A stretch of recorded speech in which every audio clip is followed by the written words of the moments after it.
St. Louis arch constructed in the 1960s. And in downtown St. Louis, welcome to the Dome at America's Center, and out onto the field come the St. Louis Rams before a roaring capacity crowd getting ready to take on Warren Sapp and the Tampa Bay Buccaneers on Monday Night Football. I'm Al Michaels.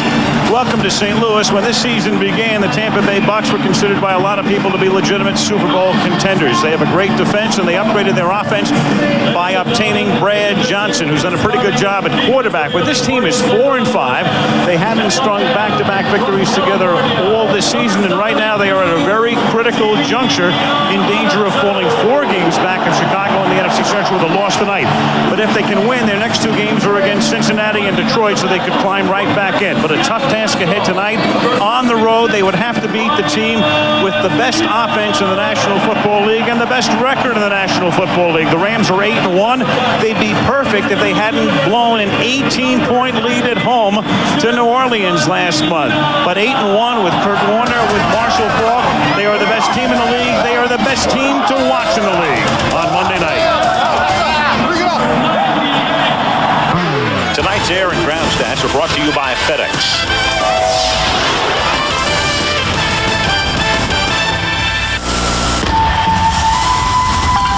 On January 23rd, 2000, St. Louis and Tampa Bay experienced a close encounter for the first time. It is our destiny! 15 minutes, the Super Bowl, baby! Kurt Warner takes, back to throw. And this touchdown! Listen to this crowd! 11 months later, it happened again.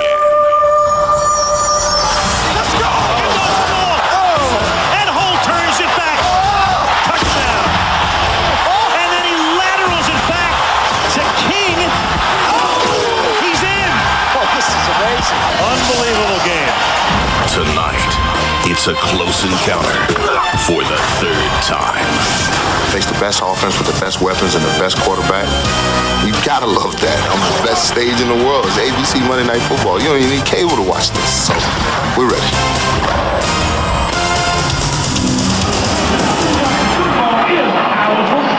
Warren Sapp says the best quarterback. There he is. Man sitting next to me was a pretty good quarterback, and he can appreciate great quarterbacks. Nobody better than Kurt Warner right now, Dan. You know, Al, there's nothing better for me than watching Kurt Warner and Marshall Faulk operating this little offense at full speed. I think they're the best offense the league has ever seen. I know it's the best I've ever seen. The Buccaneers tonight have got to slow this game down. They got to force the Rams to take long drives and look for turnovers. Now, I know last year they beat them in a shootout, but they can't get trapped into thinking they can do it tonight. It'd be more like the NFC Championship game when the final score was 11-6. Well, Dennis, here we are, the gateway to the West, St. Louis. What does it bring to mind? Well, you know, Al, when I think of St. Louis, I think of one thing and one thing only: the preeminent aerial circus in the world today. The one, the only, the Tampa Bay Buccaneers. Indeed, Brad Johnson has thrown 7 more passes than Kurt Warner this year. Keeps that up. Keyshawn's next book might be just run the damn ball. Speaking of Key, he's got 71 passes this year and asserted himself as the preeminent wide receiver between the 20s in the National Football League. Sweating all the small stuff. Finally moving the sticks. Finally doing whatever he has to help his team win. In short, finally beginning to play like Wayne Corbett. Vino, we got a big one, baby. Let's rock. Got to lead to the damn commercial so we can get the kickoff. It's going to be wild on Monday night. Tampa Bay against St. Louis. You know that nobody's going to blow anybody out, and that's going to come down to the wire, and those are the fun games to play. Monday Night Football, there's no other game on in the world, and we get that spotlight. That's something you must relish as a player in this league.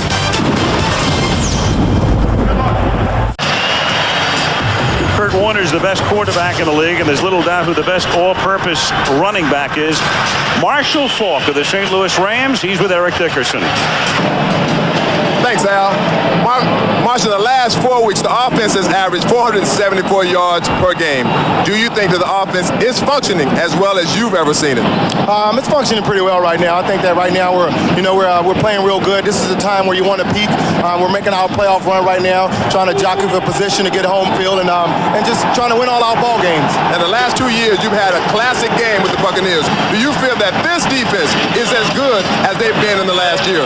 They're just as good. They just had some setbacks. They've had some things happen. A couple of key guys been hurt, but we're expecting a physical, hard-fought game tonight.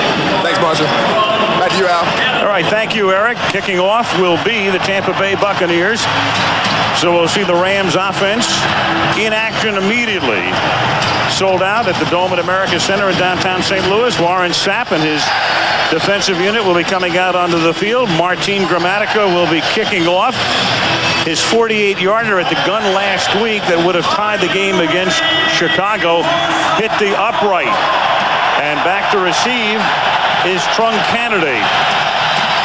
Second-year back out of the University of Arizona, who did a great job filling in when Marshall Faulk missed 2 games early this year with a knee injury. It's a bouncing ball, and Candidate juggles it. It's loose at the 18. He picks it up there and cannot get on track, and is swarmed by the Buccaneers at the 20-yard line. Let's check in with Melissa Stark. Al, since Mike Martz came to St. Louis as the offensive coordinator in 1999 and then became the head coach, the Rams have scored more points and racked up more yards than any other team in the NFL. Since Tony Dungy took over in Tampa in 1996, the Bucs have given up the fewest points and allowed the fewest yards in the NFL. Martz said that this is the defense that has given his offense the most problems, and during the offseason, when he redesigned St. Louis's defense, he modeled it after the Bucs. The ultimate compliment, Al. And he brought in Lovie Smith, and we'll talk about Lovie when the Rams defense comes on the field. But right now, here is the show with Kurt Warner handing the ball off to Marshall Faulk. That's a gain of 3, 2nd and 7. Let's take a look at the St. Louis offense. Kurt Warner, University of Northern Iowa. Marshall Faulk, San Diego State. James Hodgins, San Jose State University. Isaac Bruce, University of Memphis. Big game, Torrey Holt, North Carolina State University. Ernie Conwell, University of Washington. Orlando Pace, The Ohio State University. Frank Garcia, University of Washington. Andy McCollum, University of Toledo. Adam Timmerman, South Dakota State University. Ryan Tucker, TCU. On 2nd and 7 now, over the middle. That's Torrey Holt calling himself Big Game as he introduced himself, and he picks up a first down. You got to get the Rams offensive player introductions in right away, because you never know when we're going to put points up on the board. You'll be on to the next thing. Yeah, and the other thing is they change personnel every play. So even though you're introduced and being able to say that you're a big game player and all that, you may not even be in the game the next play.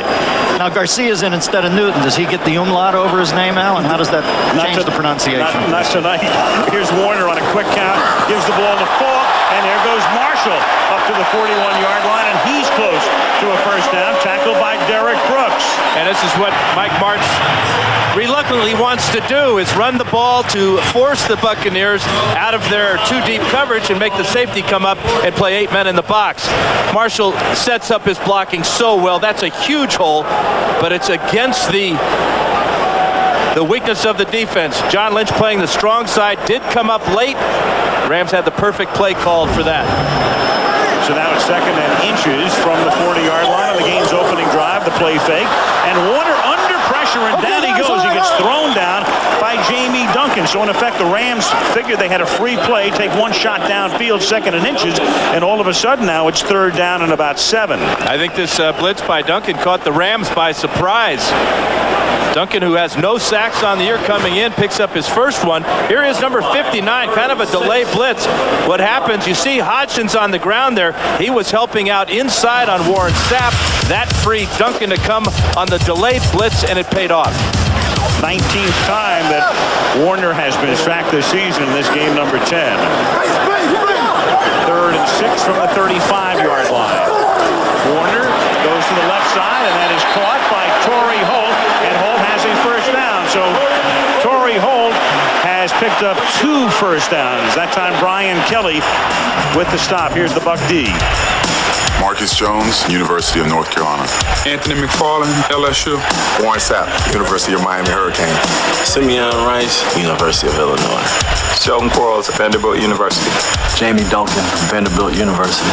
Derek Brooks, Florida State University. Brian Kelly, University of Southern California. Rondé Barber, University of Virginia. John Lynch, Stanford University. Dexter Johnson, Florida State University. And here's Warner setting up a screen, and he lofts it into the arms of Conwell, and Ernie Conwell turns it into a big gain all the way inside the 30 to the 26-yard line. Perfectly thrown pass. And it was, again, the perfectly called play because the Rams faked the run at John Lynch, who was up at the line of scrimmage, and threw back to the weak side. So the Rams have hit the weak side twice here. Conwell does a super job of faking on Simeon Rice, and what a pass over Simeon Rice by Kurt Warner. 6'5" Rice gets way up in the air here, but not quite high enough. Well, Martz flat out said he thought Conwell was playing the best tight end in the NFL right now. Got it over Rice, who is 6'5", and Warner takes a timeout. That's something the Rams do with some frequency. They burn early timeouts, and they do here after a gain of 32. Monday Night Football is brought to you by Beechwood Aged Budweiser, with a crisp, clean, and refreshing taste known only to the king of beers. FedEx, Ground, International, Online, or Express, there's a FedEx for that. Charles Schwab, expert advice that's objective, uncomplicated, and not driven by commission. And Dodge, you can take life as it comes, you can grab life by the horns. Dodge. Now, do you trust any financial advisor who's not driven by commission? Not recently. I want the guy to be full of avarice. I just trust Squawk Box. 1st and 10. Here is Warner. Pump faking, throwing, and it's incomplete. Isaac Cruz had gotten loose in the end zone, but was losing his balance, and Warner couldn't connect with him. You know, I think when he pump faked and had to move up into the pocket, that threw the timing off just enough, Al, to where he hurried that throw to Bruce and then overthrew him. You know, usually his passes are so on the dime, Dan, you can still catch him when you're falling down. Yeah, John Lynch is well aware of that, Dennis. He's the heart and soul of that secondary. The Rams will be looking to see where he lines up, either up in the box as the 8th man up or playing in the 2 deep. You know where Lynch would rather play, up close to that line of scrimmage. Split backs in this set, 2nd down. Conwell stays in the block, and that pass is incomplete. Over the middle, Brooks goes down, and Jamie Duncan knocked it down. And I think somebody might have got a hand on Warner's arm as he released that ball. As soon as he let it go, he turned around to see who tapped him on the shoulder. Looks like Warren Sapp just got his right hand up there to force that ball out of a tight spiral that Warner normally throws. Well, Brooks the leading tackler in Buccaneer history, but you can see why, as of this moment, he is not the leading interceptor. 3rd down and 10 from the 26-yard line on the game's opening drive. Warner has protection, throws over the middle, and it's incomplete. And getting free was Isaac Bruce. But there's so many defenders, the Bucs only rushed 3 men that time out. They dropped 8. And that really made it difficult for Warner to stick it in there to Bruce. Top of the screen, it's a post route. And again, he has to throw it over a linebacker. Derek Brooks right there, number 55, may have disrupted Bruce's concentration. Who turned around just a tad late. This is a 44-yard attempt now for Jeff Wilkins to try to give St. Louis the lead, and he does. 4 minutes, 3 seconds into the game. Jeff Wilkins puts St. Louis on the board. Rams 3, Bucs nothing.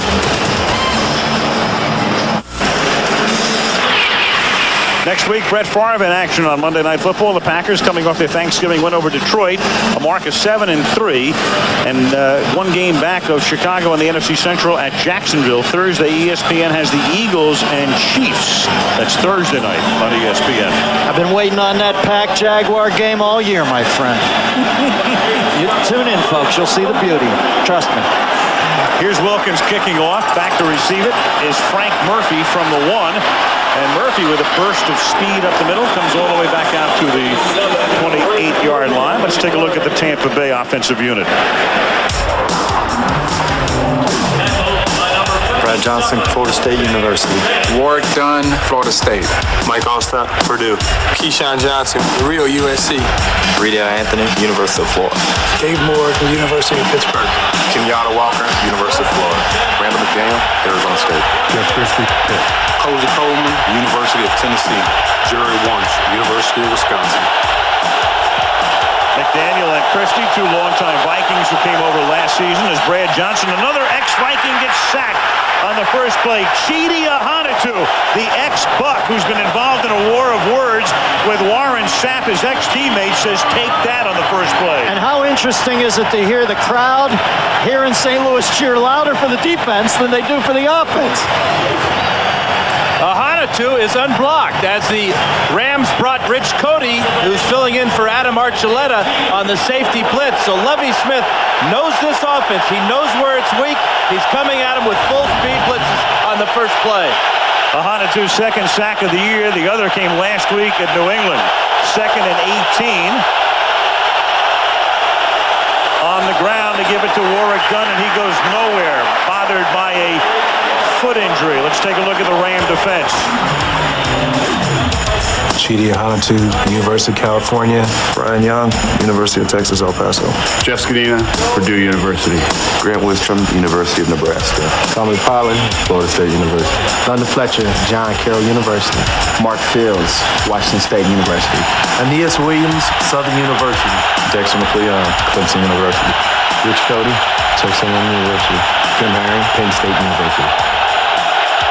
Rams minus 3 key defenders because of injuries. On 3rd and 18, screen set up to Dunn, but he can only pick up 5, and so it's 3 and out on the first drive. That's Brian Young, the tackle, making the stop. 4th and 13. And 3 impressive plays by the Rams defensive linemen.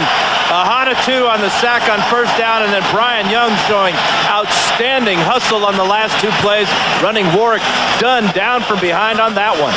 Lovie Smith, who last year was the linebackers coach under Tony Dungy at Tampa Bay and has done just a magnificent job. If there was such a thing as coordinator of the year, he'd be the leading candidate. Here's Mark Royals punting. Oz Hakeem back to accept it at the 34-yard line, and he fumbles as he is prone to do, and the Bucs come up with the ball at the 26-yard line. Hakeem had been hurt, and Mike Martz was telling us yesterday he probably won't run punts back, and here he is running back the first one, but he coughs it up, and Dwight Smith recovers. Martz said that Hakeem would not return unless his ankle was 100%. And if you look at this replay, you can see that he's not 100%. Unsure of his ankle, then unsure where he's got to go, and then not protecting the ball as it gets punched loose there by Jeff Gooch. Kind of reminds you of last week when we had Kerry Collins, Dan. Some guys just don't seem to have that good awareness of when it's time to completely cover the ball up. When you have an injury, we've got something down on the field here, Al. Well, it's interesting. The play was blown dead, though nobody made the tackle. When you look at the replay, again, Smith comes up with the ball, and then the play gets blown dead, but I don't think anybody had tackled Smith. No, and this is not a muff. This is a fumble because he had it in possession when Gooch popped it loose. Now Smith falls on the ball here. Punt was fumbled, recovered by the kicking team. A whistle was blown after the kickers recovered. It's a first down, Tampa Bay. Well, that's Ron Blum, the official, and what he's basically saying, and the word he left out was inadvertently. Absolutely. Because the whistle was blown inadvertently because Smith could have gotten up and run with the ball. We'll play it out for you here. No question that it's a fumble, and Smith goes down and gets it, and he's just surrounded by teammates. This is a potential touchdown here, although O.J. Brigance jumped on his back, so it would not have been a touchdown for Tampa. But he would have picked up a few more yards. They blew the play dead before it was really dead. 1st and 10 at the 25-yard line. Brad Johnson trying to capitalize on this big break. He's hit as he throws, and thus it's thrown away. Keyshawn Johnson, the nearest receiver, but around the leg of Brad Johnson and forcing the errant throw. The Ram defensive line led by Grant Wistrom. You know, I was teasing Keyshawn up at top of the show, but I mean, 71 catches, it is pretty amazing that a guy with those skills has not gotten into the end zone yet, Dano. And the amazing thing is that's why they brought Keyshawn Johnson. That's why they traded 2 number 1 picks to the New York Jets for Keyshawn because they liked his size and the way he uses his body in the red zone, in the end zone. One of those picks has turned out to be John Abraham, the linebacker, doing a great job for Herman Edwards. 2nd and 10. And this is Warwick Dunn picking up 3 to the 22-yard line. But this is where the Buccaneers have got to capitalize. They got what they wanted from special teams. They got the turnover early. They've got great field position. Now they've got to get touchdowns. They can't afford to settle for field goals here. They have to take the lead on the Rams. You saw Warwick Dunn, his 2.8 average is the lowest among the regular running backs in the league. And contrast that with Marshall Faulk, for instance, who comes into the game averaging 5.5, almost double.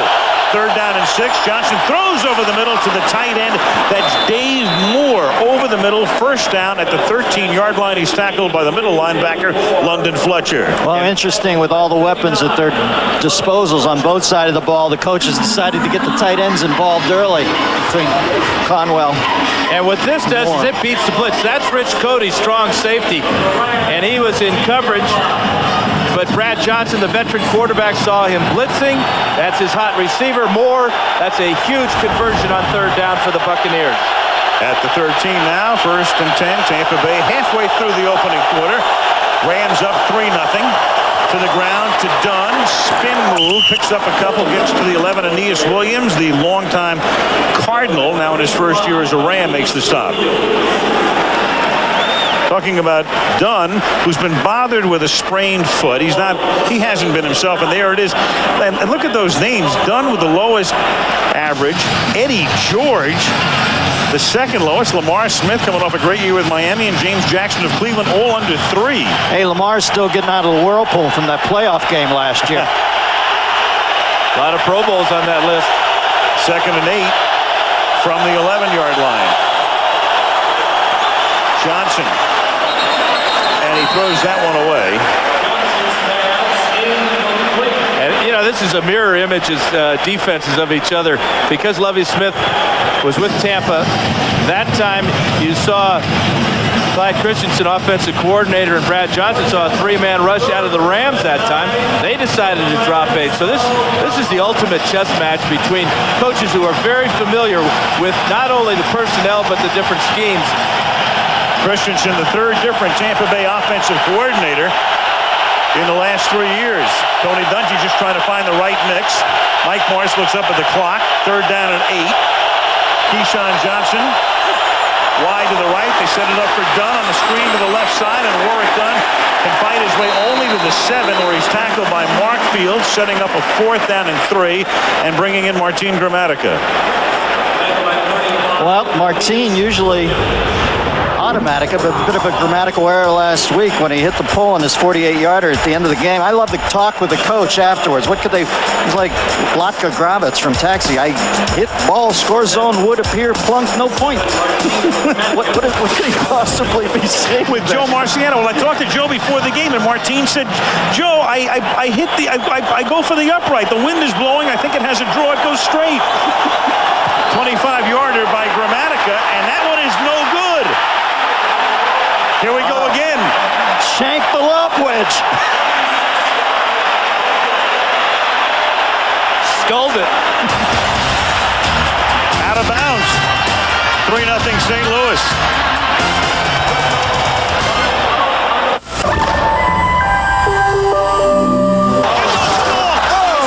Best runner in the game.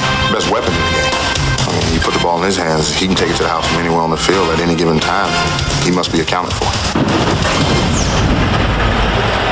I think Sapp, in his own lexicon, paid Falk the highest compliment when he called him a monster in our meeting. Ordinarily, that would not be too praiseworthy a note, but I think when Warren says it, he means it in the highest form. Monsters, Inc. Sell the soap. Sell the soap. From the 20-yard line. Here is Falk. And that's why he's a monster, because he goes through the middle, and he keeps chugging, and he picks up 8 yards, and he's tackled by Derek Brooks. Marshall Faulk, in his 3rd year now, came over in that trade with Indianapolis when Indianapolis decided Edgerrin James on this panel right here would be their guy as they drafted him. But over a 37-game span, in other words, encompassing his Ram career, there it is, more yardage than Jim Brown gained over a 37-game span during his career, and that's John Lynch, a very key Tampa Bay defender, of course, the strong safety who comes gipping off. Yeah, this is not good news for Tampa Bay. He coordinates his defense, and he's a huge hitter. Although he misses this time, got hit by Dexter Jackson. But Marshall is well aware of John Lynch. They had some huge collisions last year down in Tampa Bay. Also some times when Lynch would fire that big shot and miss, as he did that time. Well, David Gibson, second-year defensive back out of USC, the 6th-round draft choice, is now the guy on the spot at strong safety. Second down and a short 2 from the 29-yard line, and they give it to the up back. And this is Robert Holcomb picking up the short yardage and moving the chains as they work on Lynch. I think that's a graphic depiction of why Lynch probably plays full bore all the time. It always happens to you when you're not initiating the contact. Caught it from the side from his teammate. Seems to be always the quirky, inadvertent hit that hurts you. He's so quick to fill that hole. Was coming up full speed. Marshall gave him a great move. Caught him off balance, and that's actually Marshall put a move on Jackson too. 1st and 10 up at the 31. St. Louis 3, Tampa Bay nothing. That was Grammatica's first miss under 30 yards in his 3-year career, by the way. Warner throws over the middle. There is the Reverend Isaac Bruce, and he takes the ball into Tampa Bay territory. Looks like the guys are all breaking out their best spin moves tonight. I think that's the 4th one we've seen already, although that one was initiated by a big hit, Dano. A lot of people want to know why Warren Sapp only has 3 sacks on the year. Well, he gets double teamed on almost every pass play. Timmerman and Tucker that time. Warner mobility in the pocket, and here comes your spin move, Dendu. The quickness of Bruce picks up an extra 3 yards. 2 from Warwick, 1 from Azakim, 1 from Bruce. It's a good move on this plastic surface. We're at Winston-Salem with Pearl. 20-yard gain for Isaac Bruce. 4 minutes to go in the period. Toss it to Falk. He gives it on the end around Isaac Bruce. And Bruce gets tripped up and loses the ball. And the ball is apparently still alive, and it's going to be Tampa Bay's ball.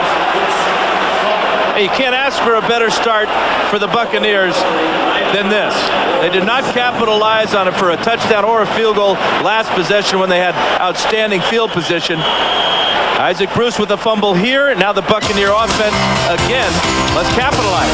And it's Warren Sapp who recovers it after the ball was knocked loose by Quarles. College football tripleheader coming up beginning at 1 Eastern and 10 a.m. Pacific. That's Miami #1 against Virginia Tech. Then in the middle of the afternoon, Oregon State, Oregon, Notre Dame, Purdue. And at night, the Big 12 championship game, Texas and the Colorado Buffaloes after that win over Nebraska on Friday. Johnson on first down throws. Mike Allstott sees his first action of the night. And the fullback gets taken down by Aeneas Williams. What about John Lynch? Melissa, what do you know? Well, Al, it's good news for the Buccaneers. He has a bruised lower left leg. He will return, but it's something to keep an eye on. Definitely. There he is trying to walk it off. You know, I know strong safety. Nobody's really close to Warner as far as leading receivers and putting the ball exactly where it is, but if there is a guy in his league, it's Brad Johnson, perfectly thrown past down to the flat. When he has time to throw, he's got great mechanics. 2nd and 4 from the 48-yard line.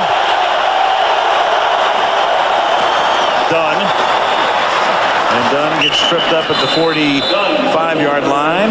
It's interesting that the Rams have given the ball up 29 times this season. That's more than 3 times per game. They lead the league in giveaways. They're -7 in the plus-minus department, meaning they've taken it away 22 times, but it doesn't seem to come back to haunt them very often. It certainly doesn't. It's because of the mindset of Mike Martz and his quarterback, Kurt Warner.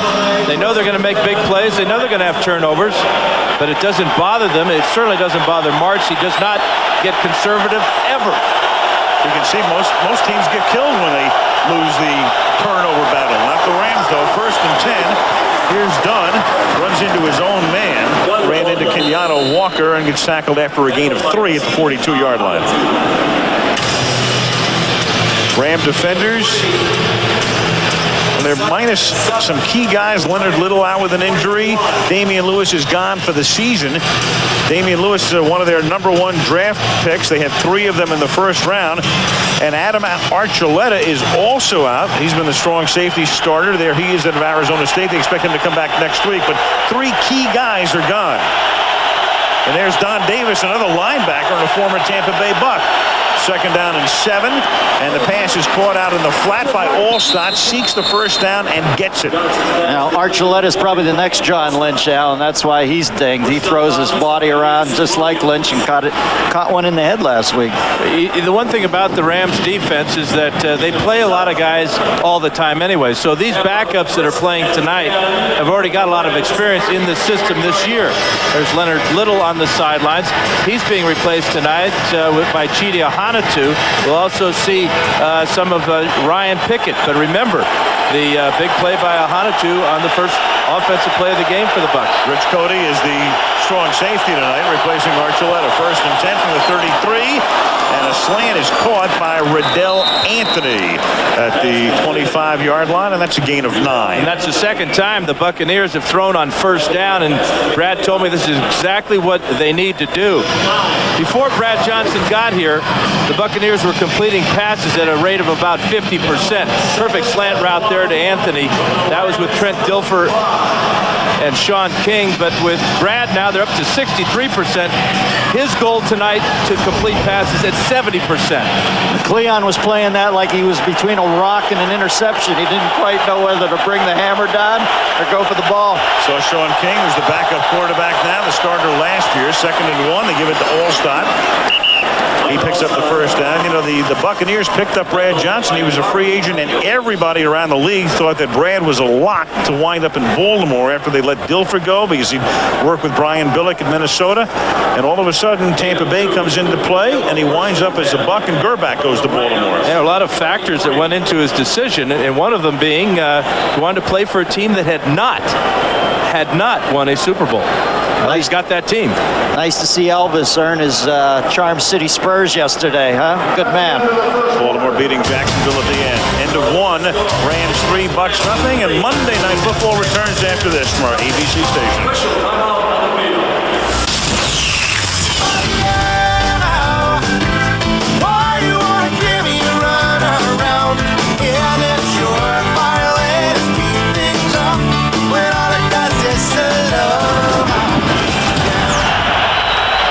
And here we go. The second period commences. 3-0 Rams. 1st down for Tampa Bay at the 23-yard line.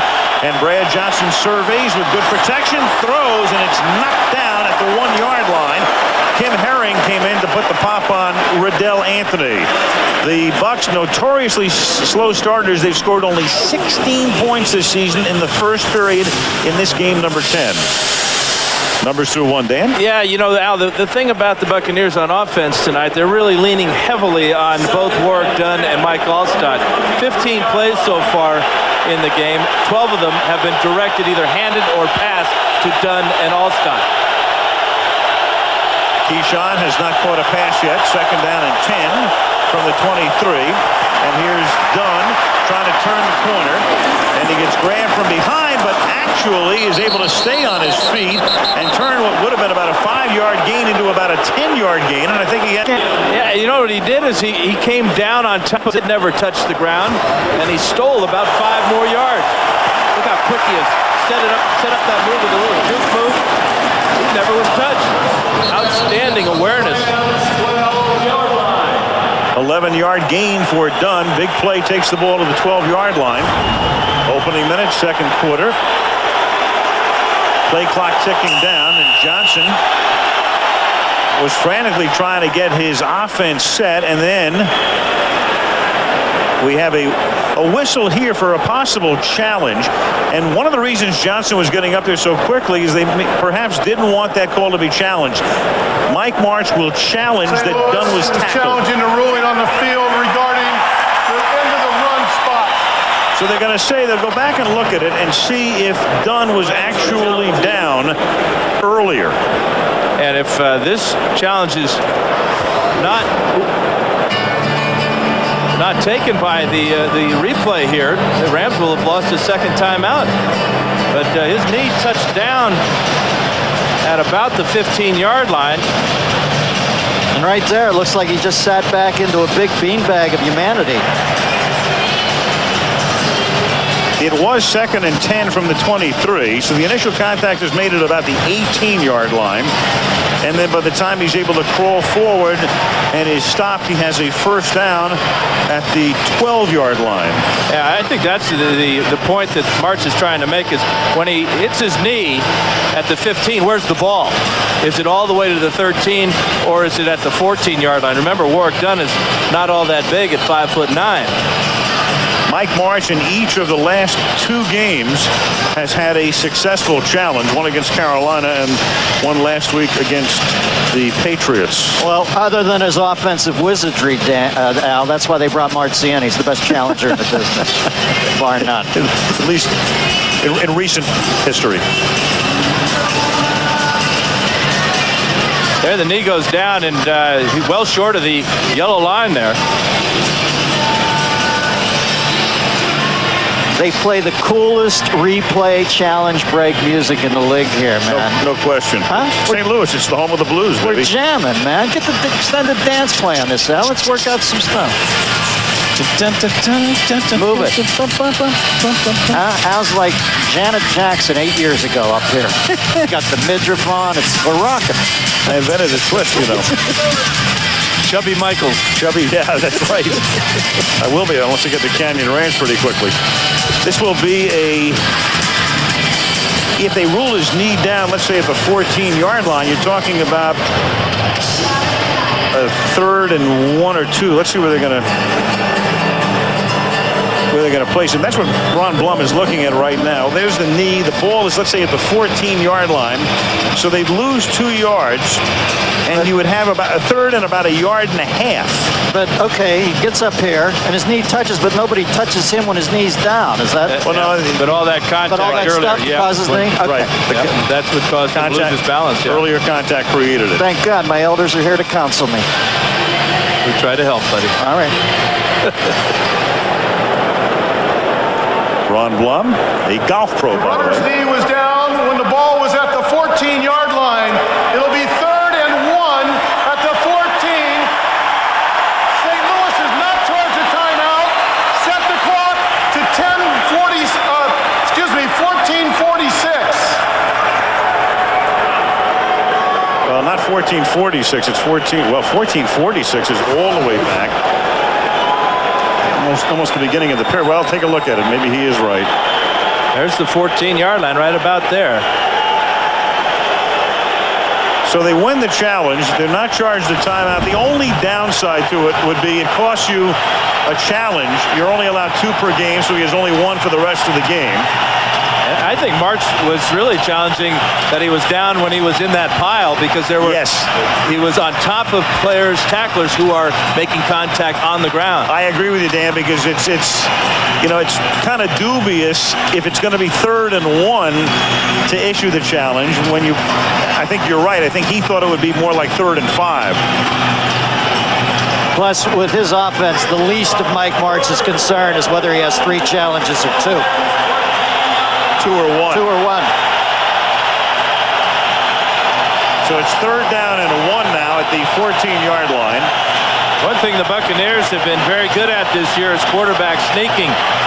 Clyde Christensen says that Brad Johnson's 100% on quarterback sneaks.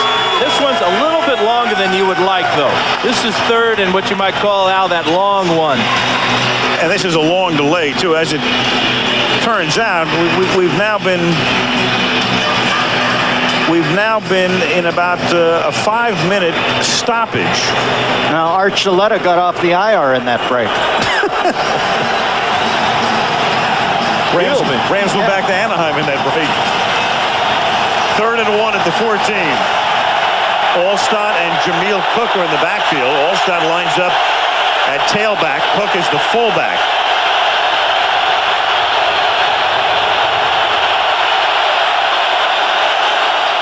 And they give it to Alstott, and Alstott gets stopped, but there's a flag down at the 16 for false start on Jerry Wunsch. Boy, you don't see the Master Blaster stood up like that too often. Before the ball was snapped, false start, 71 Tampa. 5 yards, repeat 3rd down. So if we go back to where Warwick Dunn was in that pile. Here's Wunsch, 71. Wunsch is going to flinch right there. He raised his haunches. Say Wunsch, flinch, and haunches. I know, it's great. Between Wunsch and Gooch, you got the Scooby-Doo villains here tonight. That's a sobriety test. 3rd down and 6 now at the 19-yard line. Buccaneers trying to cash in on another turnover. They didn't on the first. Johnson works out of the shotgun here. Protected well, throws, and it's caught by Johnson, and Keyshawn takes it to the 7. So a big first down. Keyshawn Johnson still hasn't gotten into the end zone, but catch number 72 for him. And he makes a lot of catches in this part of the field on crossing routes. He's such a big target at 6'4", 212. The ability to reach up and grab that ball, but not the ability to make a tackler miss to get into the end zone. As much as Gramatica would like to see his team score, I bet you he also is thinking, well, if you don't, give me the chip shot. Let me get my head on straight again. He'd like to kick an extra point is what he'd like to do. Ball at the 6-yard line on first down and goal. Allstott, big hole, and he rumbles into the end zone for a touchdown. You talk about running downhill. That was like the man who skied down Everest. Like people were trying to get out of his way. Man, great job of blocking on the right side by Cozy Coleman. Jerry Wunsch makes up for the penalty. Jeff Christie as well. Watch these guys right here. They just caved in that side. The Rams had a stunt to the weak side. Look at the Rams all take off. I'm not sure what they're reading there. London Fletcher with a false step cost them. They had to put the extra point up net up early just to stop ball stuff. Gramatica for the point after. So after the Bruce fumble, they go 54 yards in 10 plays. And the 46th touchdown of Allstott's career, tying him with James Wilder for the Tampa Bay team record, gives the Bucs a 4-point lead.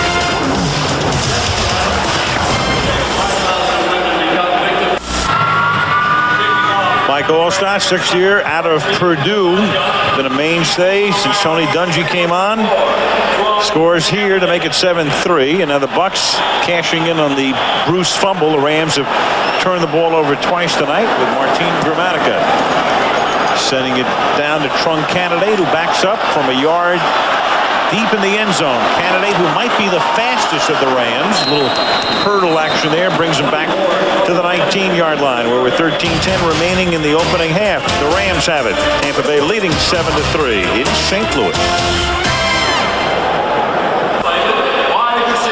Well, our little Monday night family is grieving because we've lost George Romansky, who's been with Monday Night Football for 30 years. ABC engineer, recently passed away. To the Romansky family, our condolences. And I mean, George, around for 3 decades, a great, great man, and we are really going to miss him. St. Louis with the ball right now at the 20-yard line on first down as Kurt Warner throws, and on a slant, it's incomplete. Intended for Torrey Holt, covered by Rondy Barber, who has 6 interceptions this season. Kurt Warner only completing half of his passes, and that's exactly what the Buccaneers need, is to try to frustrate a guy who's probably the coolest cat going at the quarterback position. Tough to get him rattled. Warner, in his career as a Ram, now encompassing 2.5 seasons, has never had a game where he has completed less than 50% of his throws. This is his 9th toss of the night. Maybe. And yes, it is. And he gets it away on the run and skips it into Marshall Faulk. And let's check in with Melissa. Before every game of John Lynch's 9-year NFL career, he has practiced the same ritual. Before he runs out onto the field, he reads an inspirational note from his wife, Linda, in the locker room. She writes a different note every week. She tells him good luck, and she also picks an angle from that game to motivate him. She puts the note in his bag before he leaves the house. It has become a superstition, and in tonight's note, she said, strap on your helmet, demand the best from yourself and your teammates. You've got to lay it all on the line. She sounds like a coach. 3rd and 10, and Warner gets taken down. The ball is loose. It is a fumble, and Tampa has it. It was knocked away by Steve White. White came charging in, knocked the ball down before Warner could begin his throwing motion, or at least finish it. And Shelton Quarles, who created the earlier fumble, the one that Isaac Bruce put on the turf, recovers this one. He's going to get around Ryan Tucker with a great spin move, Dennis. We've been talking about that from receivers and running backs. How about that from Steve White as he now leads the Buccaneers in sacks? That is a fumble, not a forward pass. Well, this is Warner, the new specialist.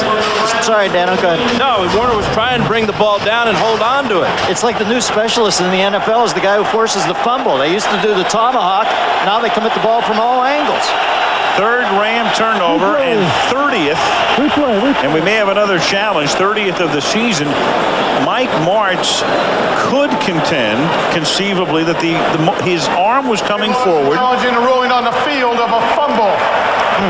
So that could be it. And this means that the Rams now are out of challenges with 12:52 to go in the first half. You only get, no matter if you can win them, it doesn't matter. You get 2 challenges per game, period.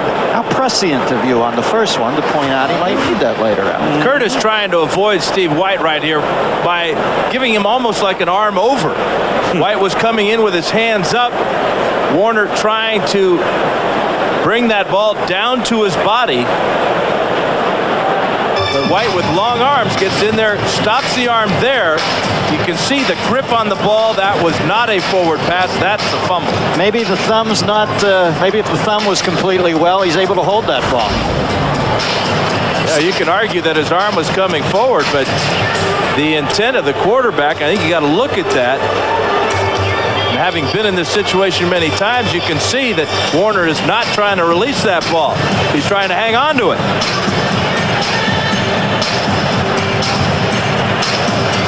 Well past the point of release. You know what's great on that replay? You look at the whale of trouble that he's in, and Freddie, I don't know if you can run that again, his eyes are so restive. He's almost contemplative. You know, it's all hit the fan, and the guy is as cool as a cucumber.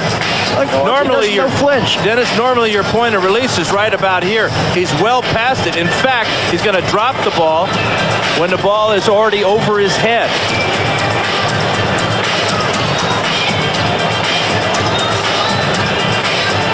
Tony Dungy looks contemplative because I think he's going to win this challenge. Ron Blum has really had to work hard tonight, hasn't he? He has. He's done that tent a long time.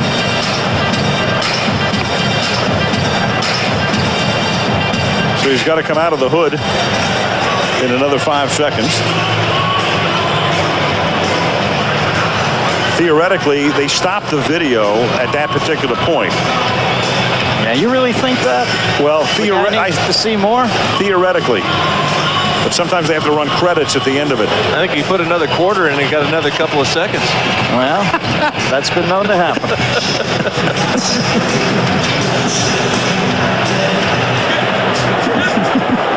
To reviewing the play, the quarterback is in control of the ball with his arm moving forward. When the ball comes out, it's an incomplete forward pass. Whoa. Third down on the 19-yard line. Third and 10. Please set the clock to 12:58. St. Louis has not charged a timeout. Yeah, Ron Blum is a professional golfer. He has never probably thrown a football in his life. If that's a forward pass, then I'm Arnold Palmer. There he's got control of the ball because he doesn't want to throw it. He wants to hang on to it. Exactly. Man. Yeah. I made that young lady happy. Bad call. But Martz wins the challenge. Martz is now 4 for his last 4 in challenges. Brenda Warner, Kurt's wife. And regardless, as I said, of the fact you win the challenge, Martz is now out of challenges. So if there's a key play somewhere down the line, he cannot challenge. The only challenges remaining would be in the final 2 minutes of either half. And those are, as they always are, precipitated by the boys upstairs. And this appears to going to be a tight ball game. Well, that call was Blum and Blummer there. You're here all week? Try the view. John Baker will do the punting. John Baker, I want that job. Now Ron Blum just announced that they're going to check to see that it's 4th down. How much tape does he get to watch here? Is there a time limit on this? He's checking the spot as well.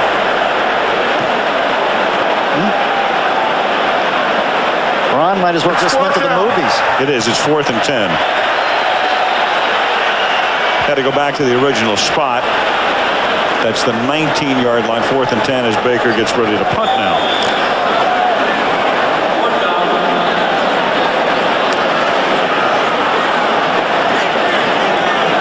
Two minutes into the second period.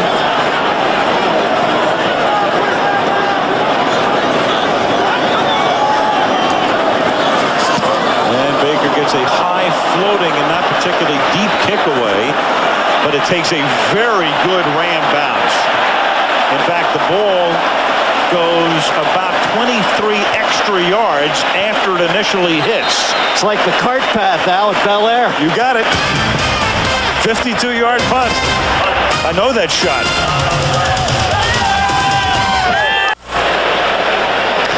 Warren Sapp getting a breather here with 12:42 left in the half. Friday, it's the return of America's Funniest Home Videos. 8 Eastern Pacific, 7 Central. You see it right here on ABC. Kurt Warner watching the Tampa Bay offense go to work right now. And they throw it out to Keyshawn Johnson. And he gets run down by London Fletcher after a gain of about 3. Well, the Bucs have been noted for good defense and a good running game since Tony Dungy came aboard in 1996. But this year, a whole different story. As you can see, they have run the ball just a little bit more than a third of the time, the second lowest rate in the league. And that's what happens when you get behind in games. You got to get rid of the running game, abandon it, and go for the pass. And that's what Brad Johnson's had to do. Talk about plan B. The only team that runs it less is Detroit, and they run it less because they're behind all the time. Here is Warwick Dunn up to the 35-yard line. Tonight they've run the ball 9 times and passed it 12 times, and you can see it's the largest decrease in the league since the Oilers in '90, and the reason for the Oilers going the other way was the run and shoot came in that year. And part of the problem for Clyde Christensen is that the offensive line, starting a rookie, Kenyatta Walker at left tackle, their #1 pick. Cozy Coleman, a second-year player at right guard, is new as well. So 2 out of the 5 are new this year starting for Tampa. 3rd down and 5 from the 35-yard line. Short drop, quick flip. Anthony looks for a flag, and he gets 2 of them, in fact. So from either angle, that was interference. Well, they weren't even going to call that, but they owe Riddell on-demand penalty flags.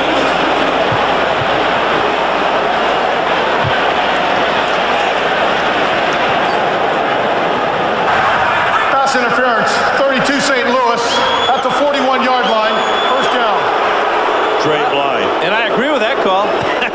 Dre Bly had his hands all over Riddell Anthony. There he is right here, slant route. That is long before the ball is close to the receiver.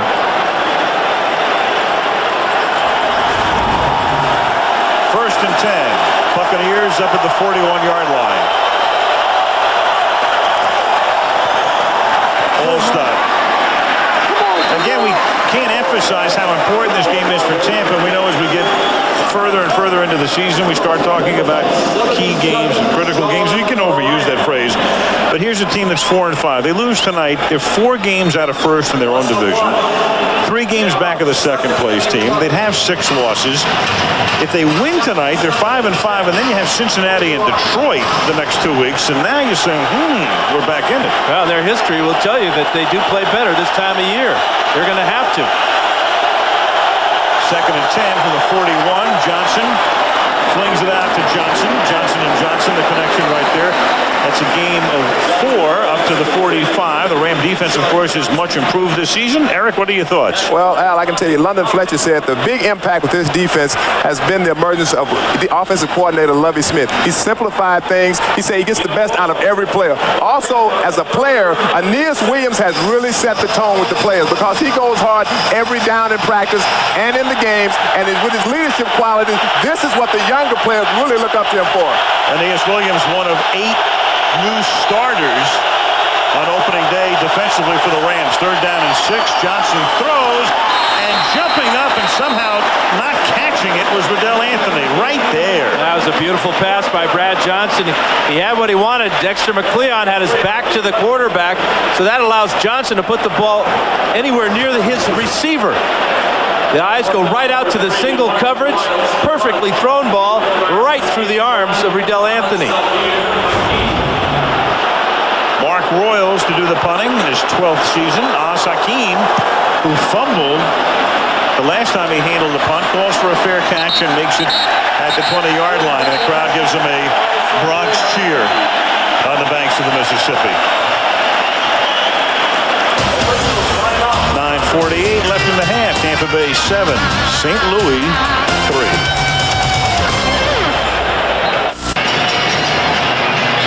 Wow. Danny, you know, when they call you the man in St. Louis over Stanley Musial, that is a high honor indeed, my friend. No, it's embarrassing.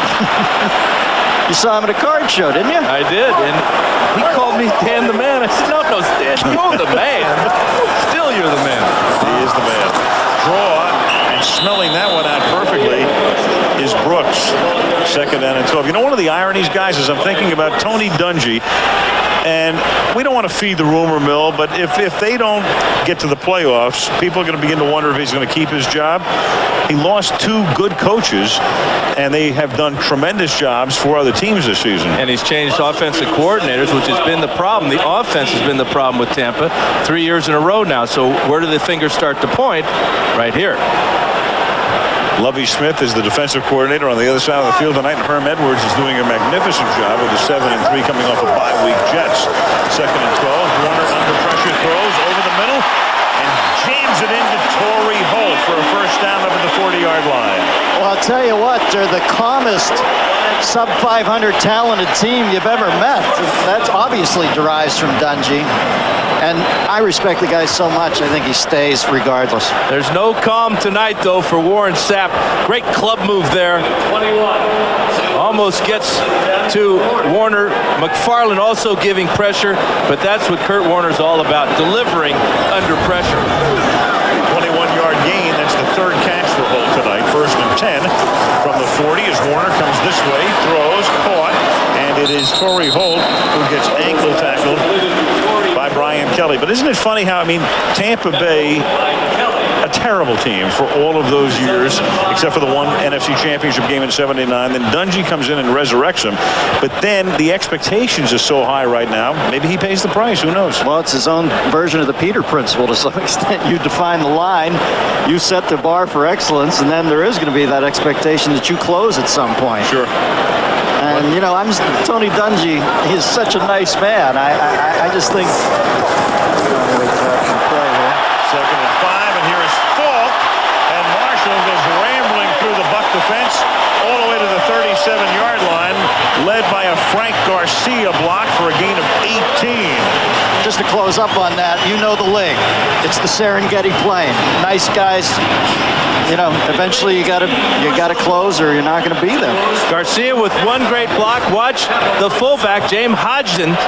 Watch as he uses his 270 pounds to take out the defensive end, Steve White there. That's why Marshall Faulk was so quick to get into the secondary. 1st and 10 at the 37-yard line. Warner, quick toss. Caught by Bruce. And there go the Rams. It's like a fast break. Gain of 12. For more on Tony Dungy, let's go to Melissa. Alan, talking to the Buccaneer players, they have the ultimate respect for him. Rondé Barber said he treats us like men. And he has a very endearing personality. He never curses, doesn't lose his temper. Warren Sapp said he tells it like it is. He's a a straight shooter. We know what to expect from him. He knows what to expect from us, and that's half the battle. And Keyshawn Johnson said, when I go out on the field, I give Tony 110%. I'm not playing for anybody else but him. First and 10 from the 25-yard line as Warner is under pressure.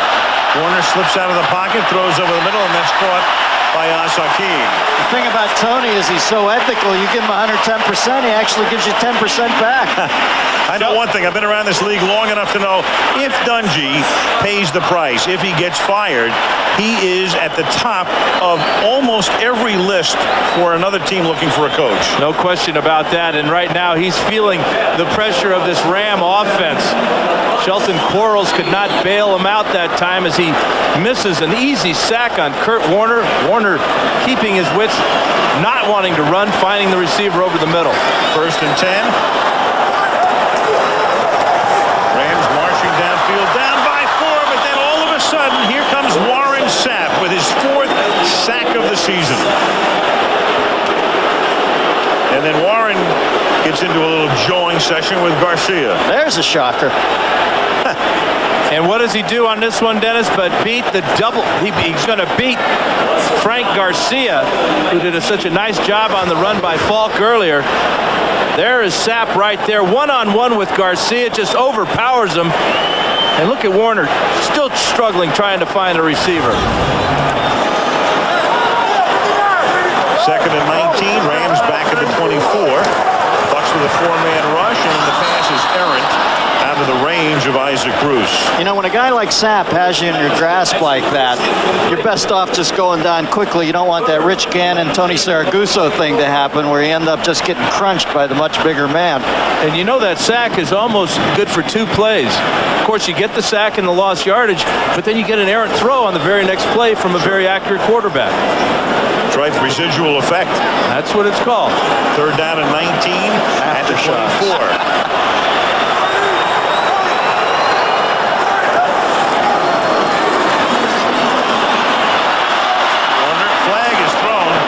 It away, and it's incomplete. It was chased from behind. Anthony McFarland had him in the grass. The penalty is going to be against the Rams. Well, this is that bend but don't break defense of Tony Dungy's. Rams were moving right down the field. They get near the red zone. Sapp comes up with a sack and now a holding penalty. That's got to make Monty Kiffin. Holding 65 St. Louis. Penalties declined. 4th down. That's Frank Garcia. Yeah, and you decline it. You don't give Kurt Warner another shot. Much rather have Jeff Wilkins come in here, try 3, than have Mike Martz load up this offense with Warner. The interesting call is if you take the penalty, you take them out of field goal range. But I agree with you, Dan. Why give Warner another shot? This is a 41-yard field goal attempt for Jeff Wilkins. Make it 42 officially as the ball is spotted at the 32. And the kick is good, so they decline it. It gives them the opportunity to get 3, and they do cash in to make it a 1-point game with 5 minutes to play in the half. 7-6 Tampa. Tampa Bay leading 7-6 under the dome in St. Louis on Monday Night Football as Week 11 concludes. The Rams moving here in 1995 from Anaheim. Same year the Raiders left LA to go to Oakland. Kickoff fielded at the 1 by Frank Murphy. And he brings it back to the 24-yard line. I bring that up only because if the Rams and the Raiders are the 2 best teams in the league, you could have had an LA Super Bowl. Miami against Virginia Tech, 1 o'clock Eastern Saturday. Oregon State and the Ducks of Dan Fouts at 4:30 Eastern, along with the Irish and Purdue. Then the Dr. Pepper Big 12 Championship game. It's Texas against, not Nebraska, the Colorado Buffs. Al, who would ever thought you could have a Subway Series in LA someday? First and 10 from the 24-yard line. Subway sandwich. This is Johnson to Moore, and he drops it right there. Anytime I can be in a Subway near the San Andreas Fault, I'm a happy guy. Right. I hear you. Let me sign up for that. Ram defense. Been talking about Lovie Smith tonight and the difference from last year. Last year on the left through 9 games. This year on the right. Just look at that last category. They're allowing about half as many points. And Lovie Smith came over from Tampa. Mike Martz knew him well because the two coached together under Larry Marmee a number of years ago at Arizona State. 2nd and 10 from the 24-yard line. And this is done. In fact, last night we talked to Tony Dungy about losing 2 coaches, and I posed the question, if Herman Edwards had gotten the job before Smith goes over to the Rams, would you have been hesitant to let another coach go? Herman got the job after Lovie came here. He said, actually, if Herman had gotten the job in New York before Lovie, Herman probably would have taken Smith to New York as his defensive coordinator. And for Tony, it's a highest form of compliment when other teams are interested in your coaches. Meanwhile, Ted Cottrell doing a great job for Edwards in New York. And on 3rd and 2, the pass is incomplete, intended for Jacquez Green. Boy, Brad Johnson's being betrayed by his receivers. Moore and Jacquez Green drop passes on this possession. Riedel Anthony on the previous possession. Wow, only a former quarterback goes that quickly to the betrayal card. Take that as a personal affront, big guy. Well, I do. Mark Royals to punt on 4th down.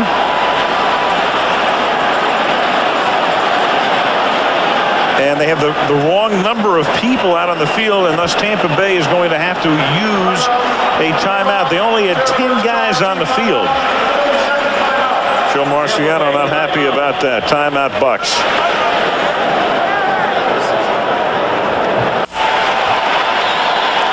Proper number of people now on the field for Tampa Bay as Mark Royals gets ready to send it down to Oz Hakeem. Good deep angled punt. Taken outside the numbers of the 14 by Hakeem.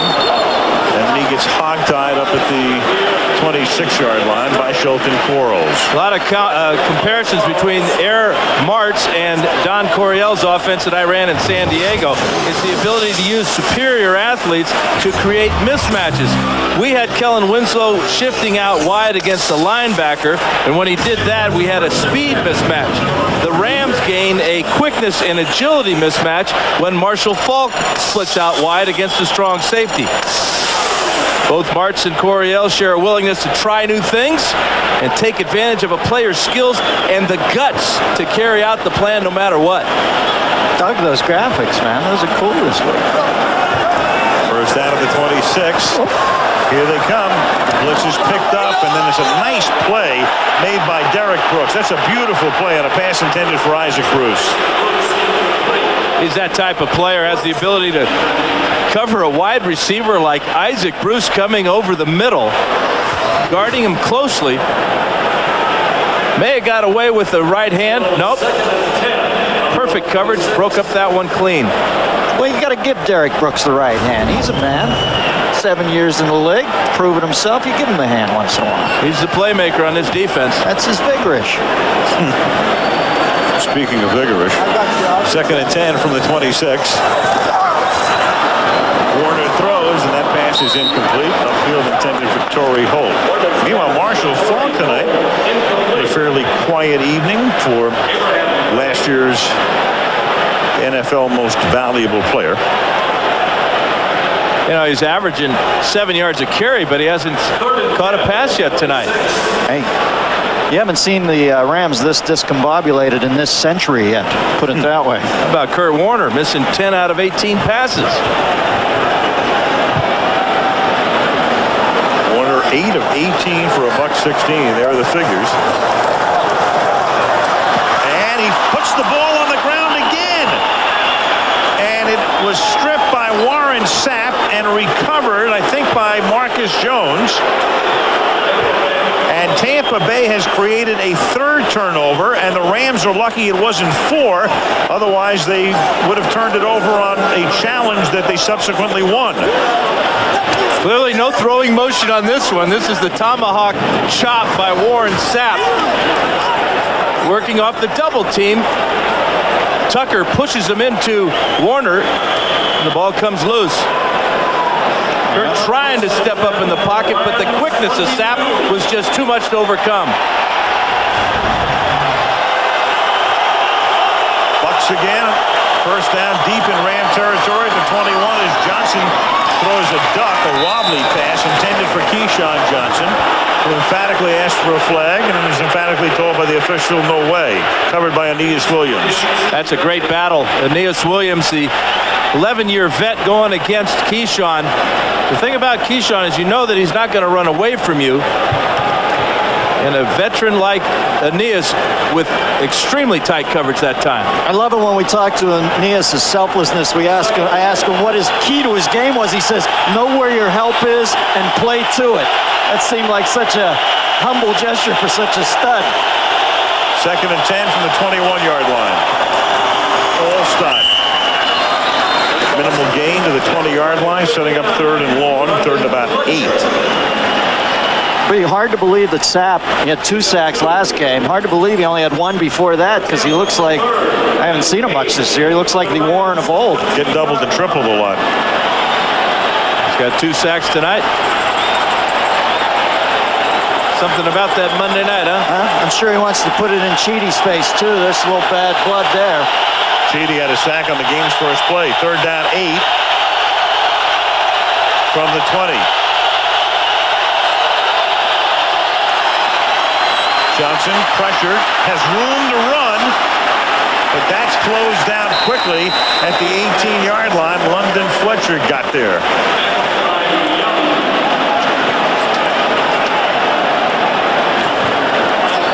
Johnson's looking for the other Johnson, Keyshawn, on the crossing route. Again, trying to find a hole in the zone there. Look at Aeneas Williams. Aeneas right here, looking back to the inside. There's Riddell Anthony. He's covered by the deep safeties of the Rams. Now a 36-yard field goal attempt by Martin Gramatica with Royals to hold.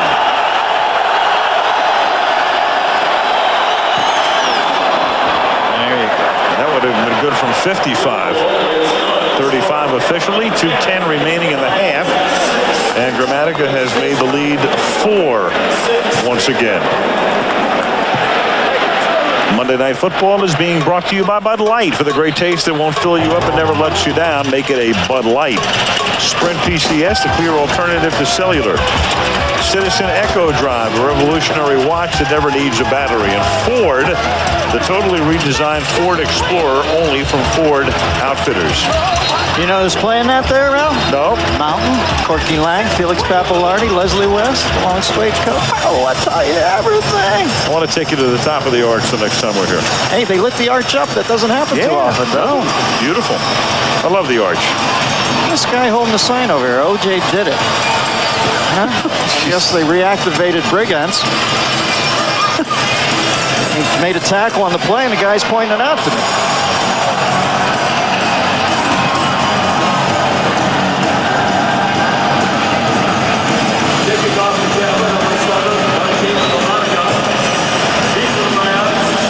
Thought he meant McDuffie.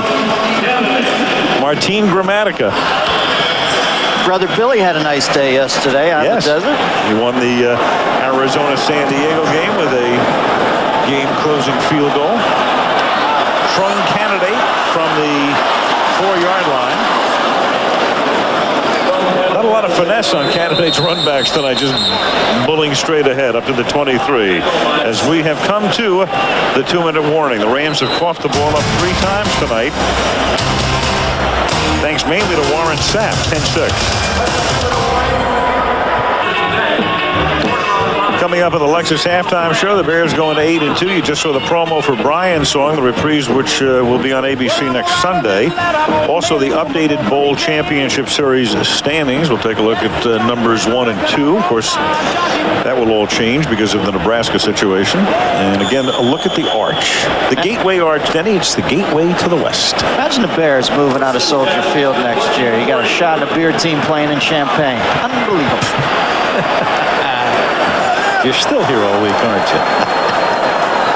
From the 20 There's a little shovel pass. Shades of Lee Grosscup. As as Hakeem takes it at the 24-yard line. That play invented by Cactus Jack Curtis at Utah in the late 50s. And the Cupper was the man who implemented it? The Cupper was the man who implemented it. Cupper's a piece of work. Made him an All-American, made him the #1 draft choice of the New York Giants in 1960. 2nd and 9 from the 24. Warner throws, caught by Bruce, or Torrey Holt over the middle. And Torrey Holt moves the chains. Rams going without a huddle.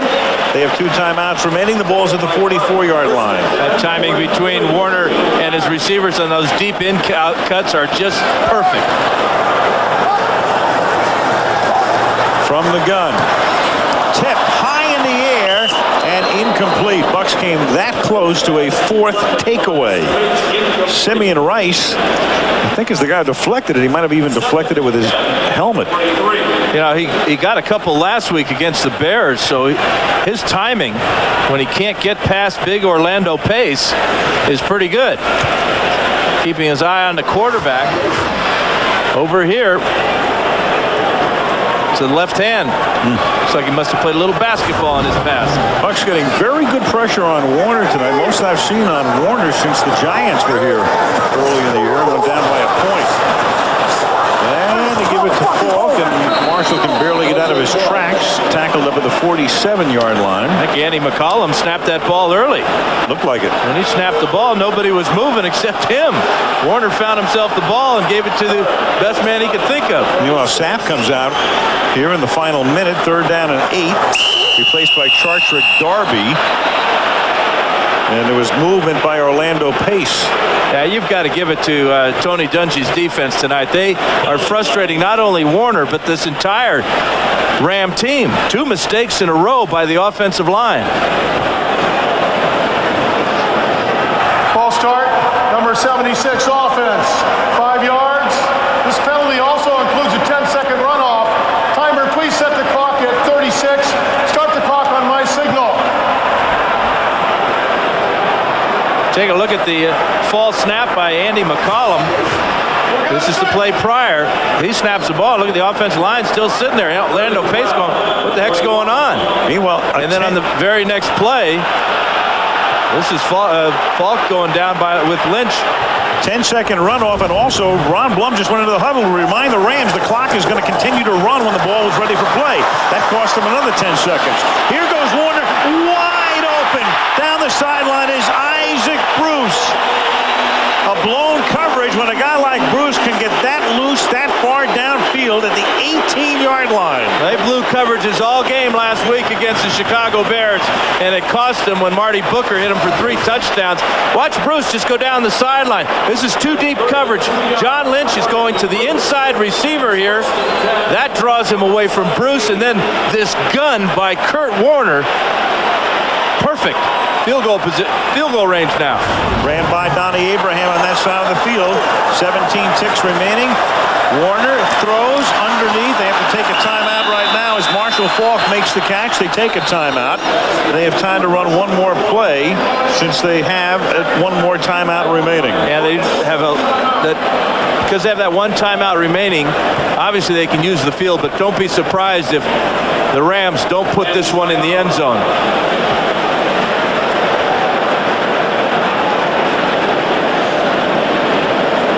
It will be 2nd down and 6. That's what speed at wide receiver does for you. You get the inside receiver down the field to attract the safety, and just as much speed on the outside with Isaac Bruce. Here it is right here.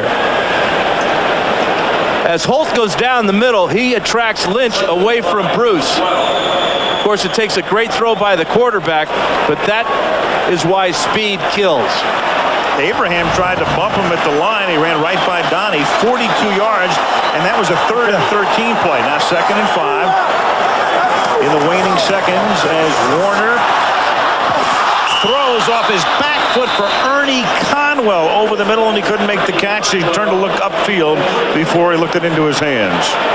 I'm not sure that Conwell was going to get in the end zone on that one either. So it's probably better that he did drop it.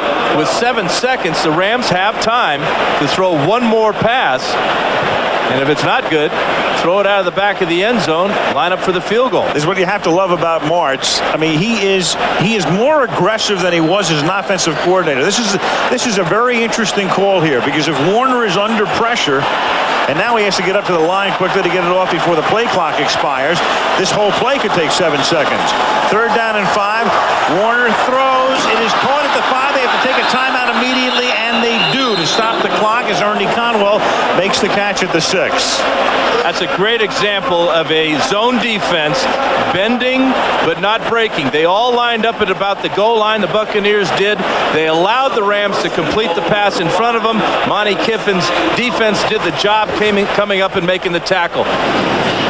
All they were trying to do is prevent 7 and take their chances that the Rams will settle for the 3, which is what the case will be right here if Wilkins makes this. You could see Lynch and Donnie Abraham just watching Conwell make the grab, coming up and smacking him. Well, Martz rings that chamois out till it's completely dry, too. I'm surprised he doesn't try a play here and use up only 1 second. He does not go into that good field goal night gently. 24-yard attempt for Wilkins. And the Bucs do a magnificent job defensively in a half in which the Rams don't get into the end zone. They settle for 3 Wilkins field goals. A little exasperated look on Mike Martz's face as he goes back to the locker room. Warren Sapp and his defensive unit head back the other way. At halftime, Tampa Bay 10, St. Louis 9. Here's Melissa. All right, Al, thanks, Tony. Coming into this game, you emphasized taking advantage of Rams turnovers. They have 3, you only have 10 points. How much does that concern you? Yeah, that hurts. We got some short fields and we didn't take advantage of it. We've just got to make some touchdowns, make some catches in the second half. Thanks, Tony. Let's go over to Eric. I'm here with London Fletcher. The offense has had turned the ball over 3 times. Rough for the offense right now. Is the defense going to have to jumpstart this football team? Well, definitely. Right now, Tampa Bay's defense is outplaying us, by creating 3 turnovers. But yet and still, we're only down 1 point. So I don't know how happy Tampa Bay can be about themselves. They've created 3 turnovers yet and still we're only down 1 point. So we still feel pretty good. We still have to protect the football in the second half. Turnovers is the name of the game. If they win a turnover battle, most likely you don't win a football game. Thank you, London. Okay, good luck. Back to you, Al. All right, thank you, Eric. So it's 10-9. It's a 1-point game. The Bucs leading. Look at the Bears. A preview of Brian's song BCS standings coming up on the Lexus halftime show after this message from the NFL and a word from our ABC station. Welcome back, my friends, to the show that never ends. We're so glad you could attend. Come inside, come inside. Come inside, the show's about to start. Guaranteed to blow your head off the RC show. It's a dynamo. You gotta see the show. It's rock and roll.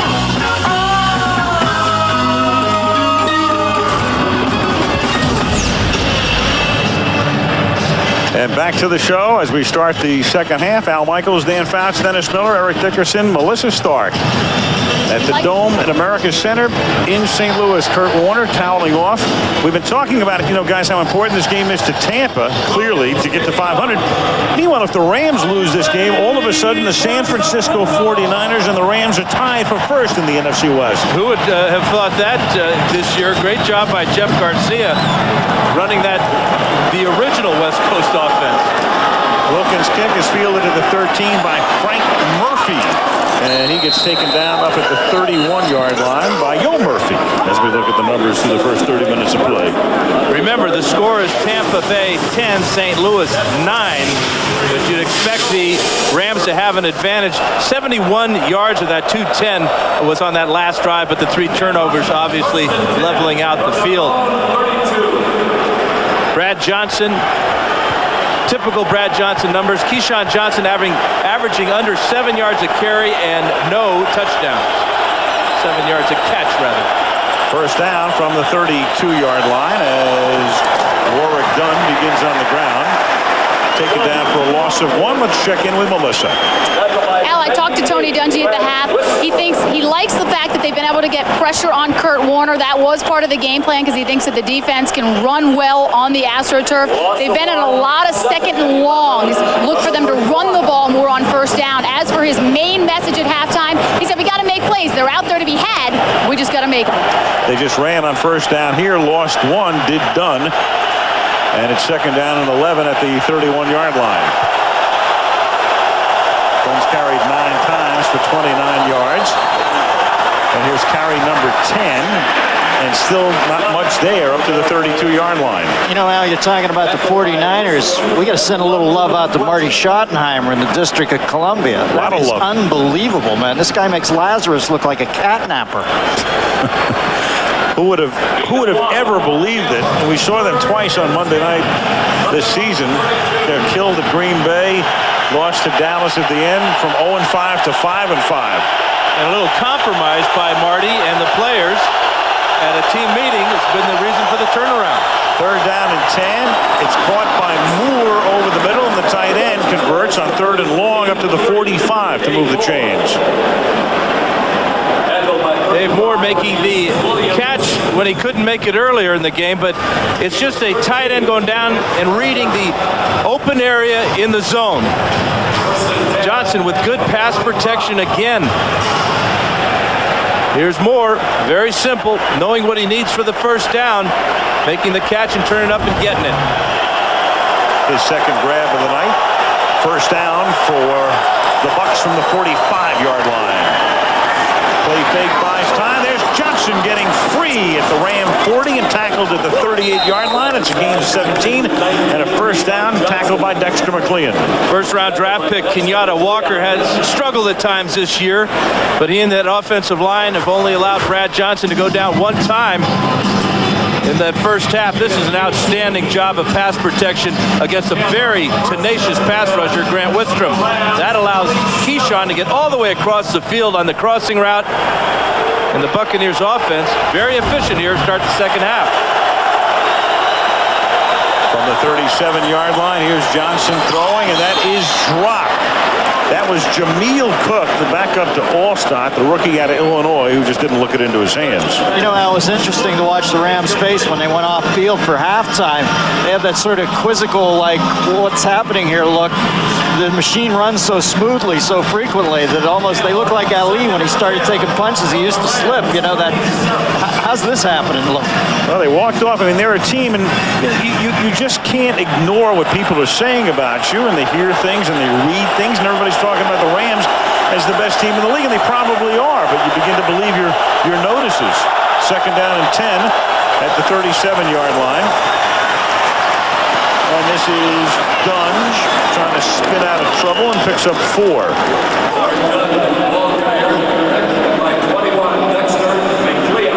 Warwick Dunn, again, bothered by that sprained foot.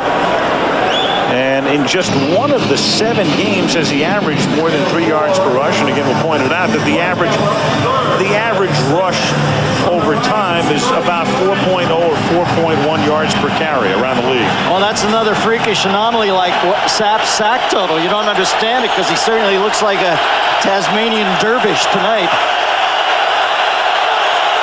3rd down and 6 from the 33. Johnson slings it over the middle, and getting open and picking up the first down is Jacquez Green, who's coming back from an abdominal injury and playing for the first time in a month. Yeah, you wonder how much Leonard Little being out of the Ram defensive line is affecting their pass rush, because they're just not getting any tonight. The Tampa Bay offensive line just stones everybody in blue and gold here. Watch Johnson has the ability to double clutch and still get his receiver over the middle. First down Bucs at the Ram 20. This drive began back at the 32-yard line. Here's Allstott ramming his way, so to speak, to the 16-yard line. He's bucking it up in there hard, Al. That's not a ramming. that is textbook bucking up in there. Eddie, how do you buck it up in well, there? Listen, let me go back here to NFL films. I'm Phil Tuckett. Big guy, get ball, like monolith, crunch, boom.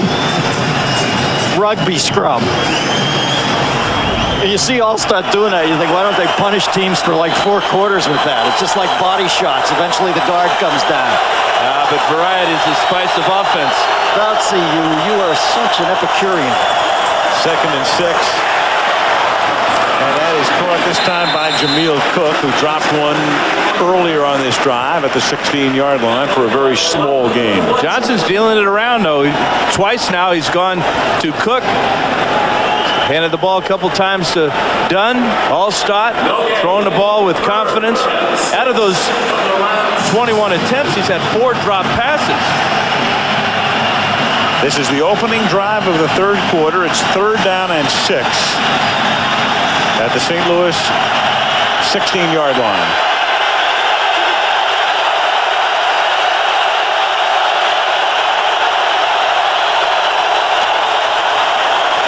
Good protection, finds the big man again. It's Dave Moore, key catch, and his second 3rd down conversion on this series. Well, the reason Kenyatta Walker was picked number 1 by Tony Dungy is he played at Florida, where they throw the ball all over the field with Steve Spurrier. And Kenyatta, who was a right tackle in college, is now playing on the left side, the most difficult and most valuable spot for the quarterback, because that's Brad Johnson's blind side. Tampa converting on 3rd downs tonight, 5 out of 10 coming into the game. That was one of their sore points. Allstott and Cook in the backfield. Allstott playing the tailback in this set. 1st down at the 8-yard line. Give it to Mike. Cuts in behind Cook. Seeks his second touchdown of the night and gets it. Second walk-in touchdown for Mike Allstott. And that snaps that tie with James Wilder and makes him the leader in all-time career touchdowns for that franchise. 47 for Allstott. We've seen Kenyatta pass block. Now he's going to get help from Cook on the run block and just pushes Winstrom right out of the picture. Missed tackle, though, right. Jeff Scanina in the backfield. Allstott in easily. You know, Archuleta must be pining on the pine over there. He'd love to collide with Allstott. For the point after. So they hold the ball for 6 minutes 24 seconds. March 68 yards down the field most proficiently. Derek Brooks pretty happy on the sideline because his team now leads by 8.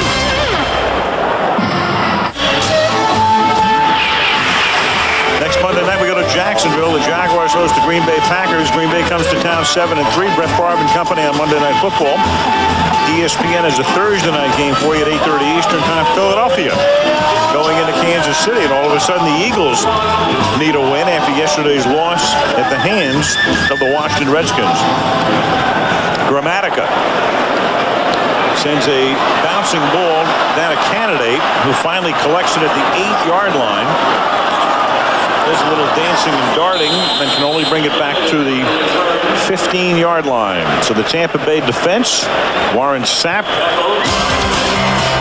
John Lynch, Derek Brooks and company, up by 8.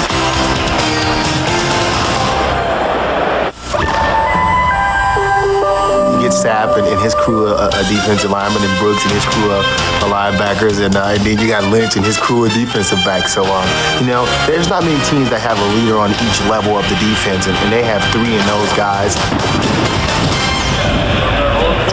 Yes, they do. And they're shining pretty brightly tonight, the Tampa Bay defense. And right now the Rams have the ball for the first time in the second half. 8:25 to go in the third. They begin on the ground, and there is that Tampa Bay defense again, and that's Warren Sapp with a Dan Gable kind of move. Man, that's a takedown. That's spiking. He spiked Marshall Faulk that time. Watch the right hand. The quickness off the ball is just outstanding. Beats the offensive line, then takes care of Hodgins, and then slam dunk of Marshall Faulk. That is disdainful. That hurts. It came right down on his left shoulder, too. Forget Dan Gable. That's Larry Owen. 2nd and 14 at the 11-yard line. Warner hanging in the pocket, and then the pass is incomplete. In traffic, Torrey Holt, the intended receiver.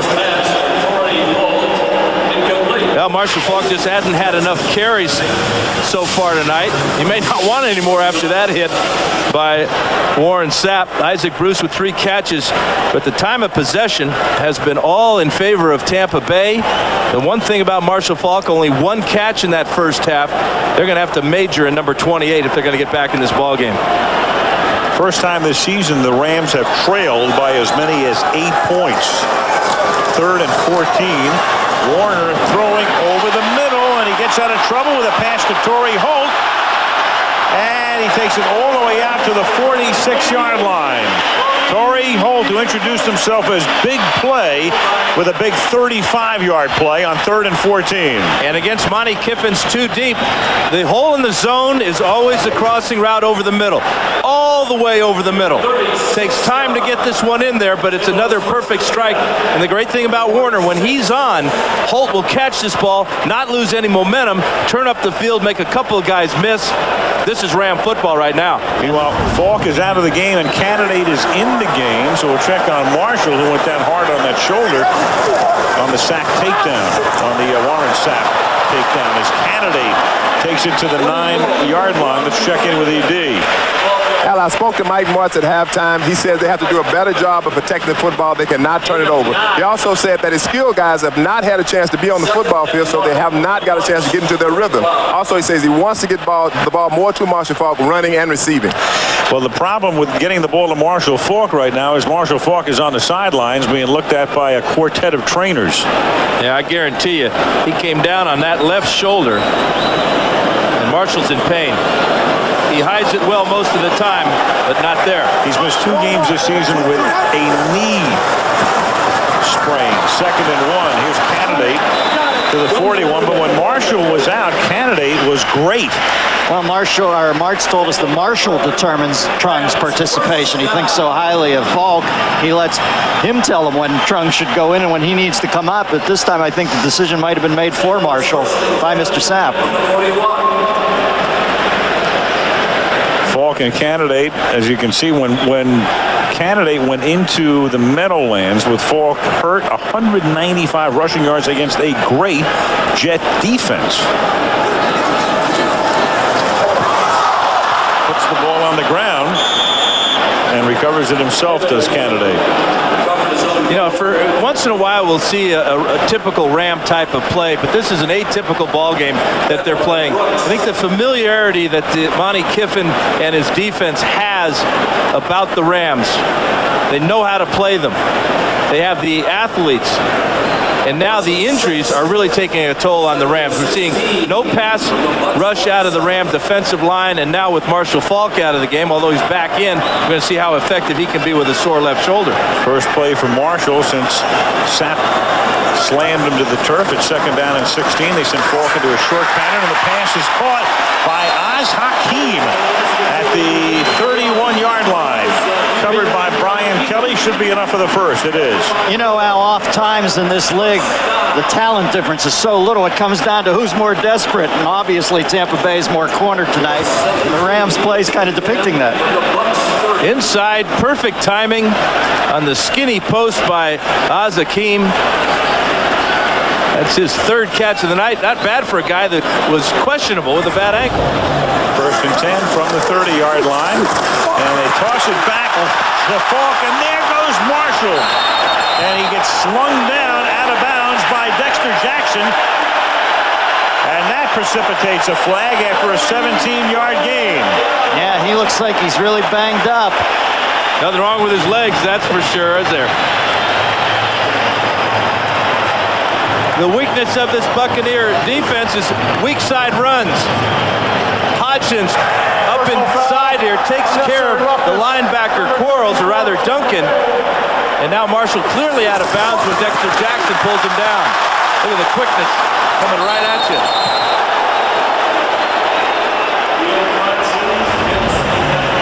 Personal foul takes the ball inside the 6-yard line. Tony Dungy's team up by 8. Rams 1st and goal. Trung Candidate comes back into the game at the 6. Rams, of course, would go for 2 if they are able to put it in the end zone here. And there is Faulk again in pain on the sideline. They hand it to Ernie Conwell. Mike Martz, he is a mastermind. He puts the ball then on the ground, but after the whistle, down by contact, no fumble. Conwell knew he didn't have much when he got the ball. He just lowered his head at 265 pounds. He was going to take some Buccaneers with him. One of those Mike Martz specials in the red zone. Fake to Candidate, and then the underneath handoff on the tight end around. recognition by Duncan and 2 other Buccaneers. His elbow hit the ground, the ball came out. Ground could not cause that fumble. Pretty close. 5th carry of the year for Conwell, 2nd to go. Falk's back in the game. Rams with all kinds of shifting and motion as Robinson gets set on a wing. There goes Falk, puts his head down. He can only get to the 1. It'll be 3rd and goal. Toughness is such a big part of the National Football League. Marshall has to lower his head there because he has no other option. He can't run to the cone. Kiffin's defense playing wide, forcing Marshall to take more punishment. Well, Marshall, he does not whine. That's when he said he first knew that Kurt Warner was special. He said the throwing, certainly, but he said Warner took hits and never got up whining. Marshall's a tough guy. Falk, the setback on 3rd down and goal. Give it to Marshall. Can he get in? No. He is stopped inside the 1. Stopped by Simeon Rice. So it's an 8-point game. It's 4th down and goal, and the Rams will go for it.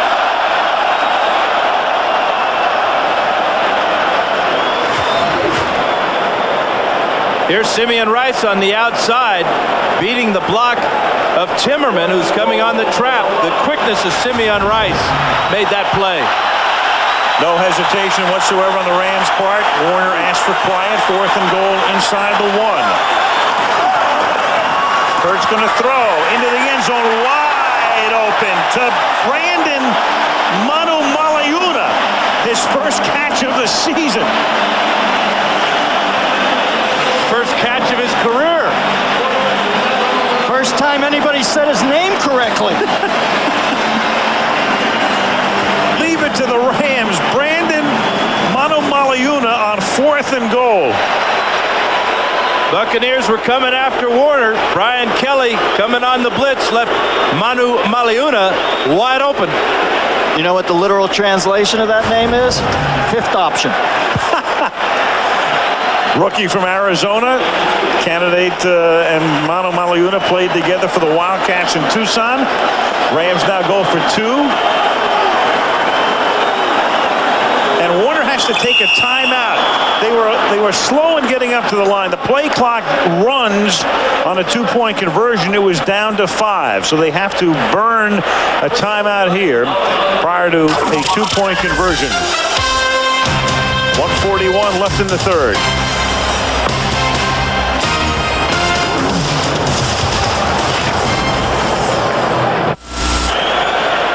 Monty Kiffin's defense will try to keep his team in the league. Mark sends him the play after the timeout 2-point conversion. The league success rate 44% on 2-point conversions. And Marshall Falk nearly walks into the end zone behind a Tom Newton block. How about Tom Newton taking over for Frank Garcia, who is playing in his stead because he's got a bad ankle. 17-17. ABC's Monday Night Football is being brought to you by Pontiac. What would you do with some Pontiac excitement? Ali, starring Will Smith, coming this Christmas to theaters everywhere. Dr. Pepper and your local Dr. Pepper bottler. BU, nothing's better. Dr. Pepper. And Southwest Airlines, proud sponsor of the NFL and official airline of the Super Bowl 36. Rams have caught the Bucs at 17. Wilkins kickoff. And Frank Murphy takes it from the goal line. Pushes his way out past the 20. And Frank Murphy runs it all the way back out to the 35, where the kicker, Wilkins, makes the tackle, and there's a penalty flag down at the 25-yard line. That one's coming back, holding against the Buccaneers.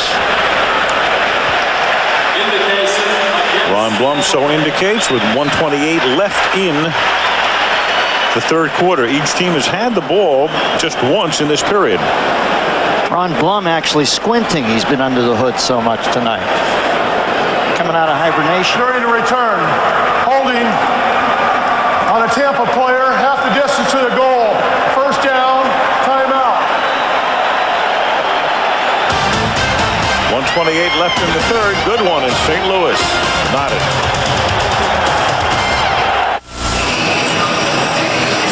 Tampa Bay, St. Louis tied at 17. As you look at Warren Sapp, well, his school, Miami, is #1, and you'll see them Saturday early on ABC against Virginia Tech.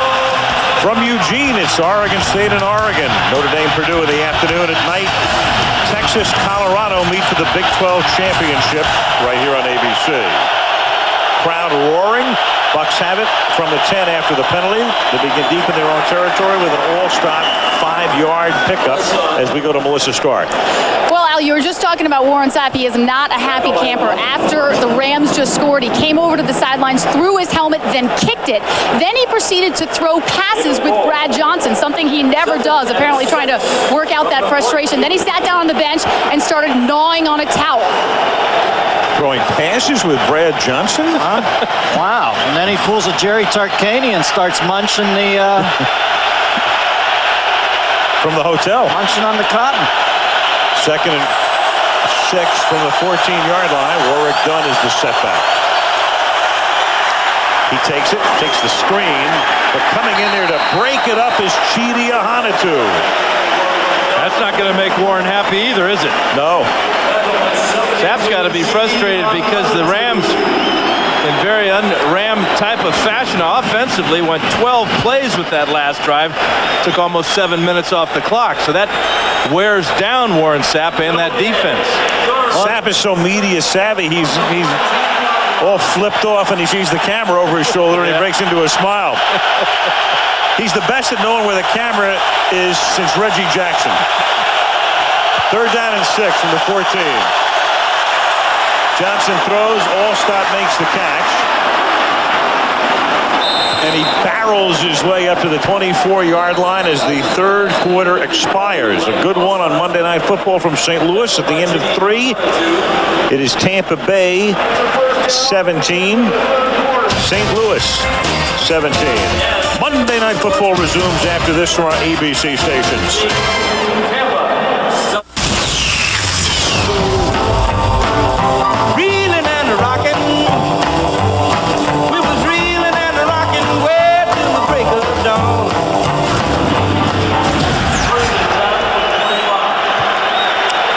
We begin the 4th quarter. Tampa Bay has a 1st down in a tie game at their own 25-yard line. Brad Johnson gives the ball to Warwick Dunn. Can't cut it back because Jeff Scanina is right there, number 90. Here are the figures. Well, you got to think that the Buccaneers are going to have to start rushing the ball a little bit better. But Brad Johnson's having an outstanding night, completing passes at 66%. Keyshawn Johnson with 4 catches, still no touchdowns. Even when the Rams are stymied, they throw up 100 yards a quarter. 2nd and 13 from the 22-yard line. Johnson flings one out to Allstott. He gets tackled up at the 28. Keyshawn Johnson tonight has caught 4 passes for 38 yards, 75 catches this season, no touchdowns. The record for most catches in a season without scoring, it's unbelievable. It is Ray Berry in 1960, near the end of his career with Johnny Unitas. That's for a wide receiver. But there it is with 2 running backs, Wilder and Craig, who actually had 85 and 81 games. And then you go to the wideout Berry, who caught no touchdowns from Unitas in 1960. And there is Warwick Dunn on 3rd down, making the catch, beating the defender. London Fletcher trailing him on the play and couldn't get there. The Buccaneers are now 7 out of 12 converting on 3rd down because Brad Johnson's getting time to throw and then finding the mismatch with the linebacker Fletcher. What a beautiful pass. Again, Warwick Dunn does not have to slow down at all. The ball comes right to his face mask. Big play. That was an unbelievable chart back there, Al. Johnny, you must have been doing a lot of damage in Oarsville with Jimmy Orr that year. Oh, yeah. 29-yard gain, 1st and 10. At the 44-yard line. Johnson throws, and it's caught by Keyshawn, his 76th grab of the season, and he gets to the 24-yard line. And So here go the Bucs all the way from their own 11-yard line.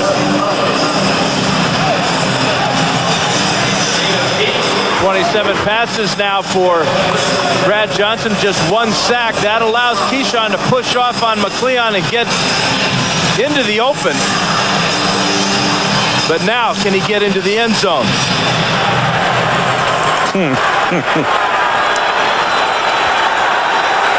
Wow, Warren cheering Keyshawn on. There's some strange bedfellows, huh? First and 10 at the 24-yard line. And they're going to get a delay call here as the clock went to 0. Couldn't get the timeout. Warren saying reset the play clock. Tampa Bay, 5 yards, repeat first down. Well, they will reset it, but too late to avoid the penalty. You think that you sense any genuine acrimony between Sapp and Johnson, or is it just two guys who spend a lot of time together? More of the latter, I think. Packers-Jaguars on Monday night. Thursday night on ESPN, Eagles-Chiefs. I mean, they're two guys who just, they love the spotlight. Yeah, they love the spotlight. Similar personalities. Not a lot of spotlights down in Tampa Bay. First and 15. Depends what street you're on. To the 29-yard line. This is Warwick Dunn to the 21.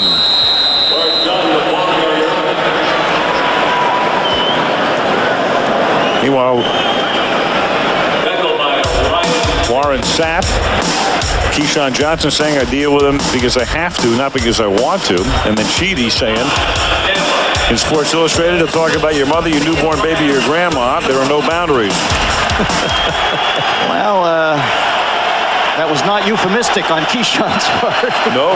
Cut right to the chase there. Second and 6 from the 21. Dunn, huge hole, turns the corner, skirts the sideline, and is out of bounds. Touchdown, Al. Well, they signal touchdown. Yeah, we got the signal. Hit the pylon. Jumped inside the pylon. 2 plays in a row. Warwick Dunn has embarrassed Rich Cody. 21 yards. Pylon is out of bounds, but he was inside it as the ball crossed. Watch Cody come up, but Dunn with too much speed down the sidelines. Now, did he stay in bounds? In he goes. But Martz can't challenge. Right. They have no challenges. There are no challenges left. How big is that, Al? 21-yard touchdown. Here's Grammatica. Well, in that particular instance, it's big. It would have been first and goal from the 1. Ooh, I tell you what, he may have been out of bounds well upfield. Tampa Bay leading by 7. You know, we talked about the fact that Martz was out of challenges. It's not even a case, and we'll get to it in a second, of whether he was in bounds before he hit the pylon. The question is, you know, where was the ball when he hits the pylon? You'll take a look at it in a second. He was out of bounds just inside the 5-yard line. Here is Trunk Candidate, who takes it up to the 23. Now we'll go back and we'll look at the play. You'll see that he steps out of bounds just inside the 5. If Martz had had a challenge, he could have challenged it and probably would have won it. Yeah, there's the 5-yard line right there. Watch that foot. He's out of bounds there, and then whether he's in the end zone or not is a moot point. And the black shoe on that white part of the field makes it pretty easy to see. Yes, it does. Much easier. He's almost out at the 7. He's definitely out at the 5. And then the question becomes, is the ball in bounds? Or the question would have become, was the ball in bounds even though the pylon's out of bounds? But they would have won a challenge to at least take the ball back to the 5. But when you use the challenges early, as Martz did, you're out of them. At the 24-yard line, this is Marshall Faulk up to the 26. Challenge everywhere, but not a drop to drink. You go back to all the injuries that the Rams had on that defense coming into this game. And that one with our Adam Archuleta out of the lineup and Rich Cody taking over for him. 2 big plays on that drive. Warwick Dunn. Done good.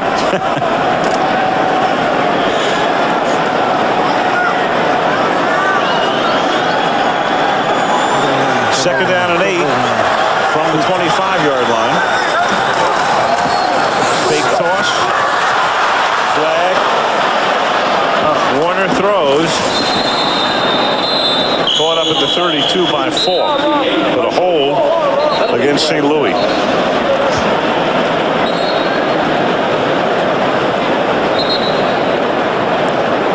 Well, somebody making Kurt laugh.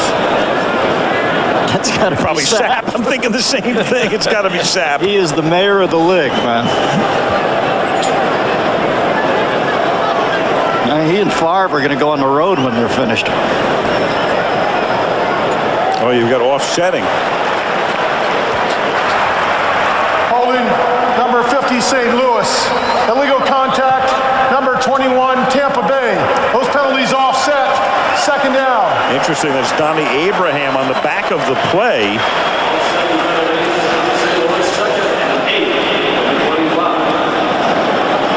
Dungy exercised on the Tampa Bay sideline.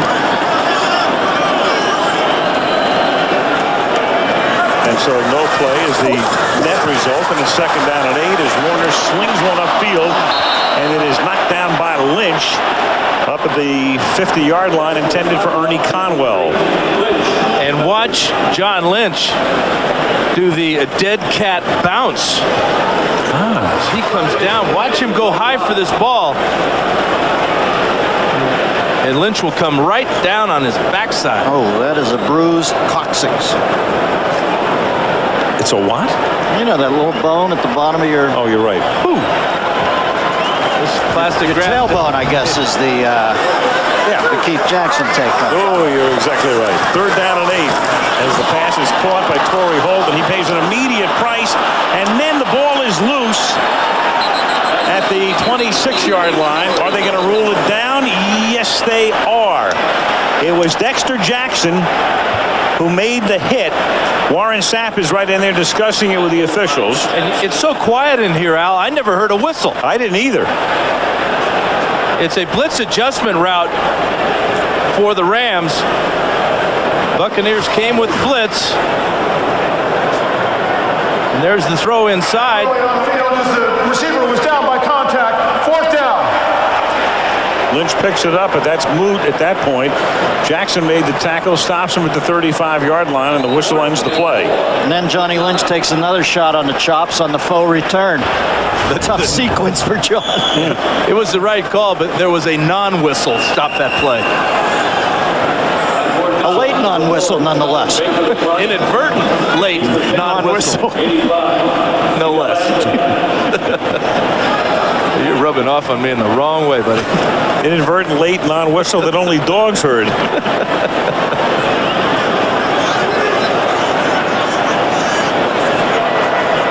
play was ruled down by contact. That's a non-reviewable play. Fourth down. Well, that's what Dungy wanted to know, if he could review it, but you can't. It's the old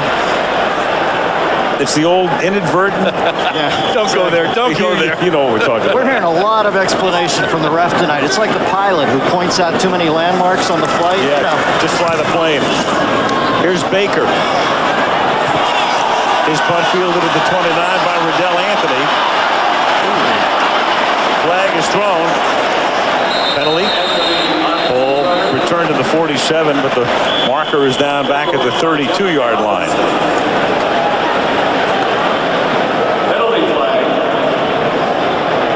That's the signal. Now Blum realizes that somebody has thrown a flag. Ron was saying an official's timeout, otherwise known as a commercial break. But before that, you can tell Ron's a golfer. He's used to 6-hour rounds. Come on, Ronnie. Not at Bel Air. keep the driver in the bag, baby. Let's play some ball. Go block in the back. Number 21, Tampa Bay, 10 yards. That'll be a first down. Timeout. That's Donnie Abraham, and that's the second penalty on Abraham in the last 4 plays. 9:28 left.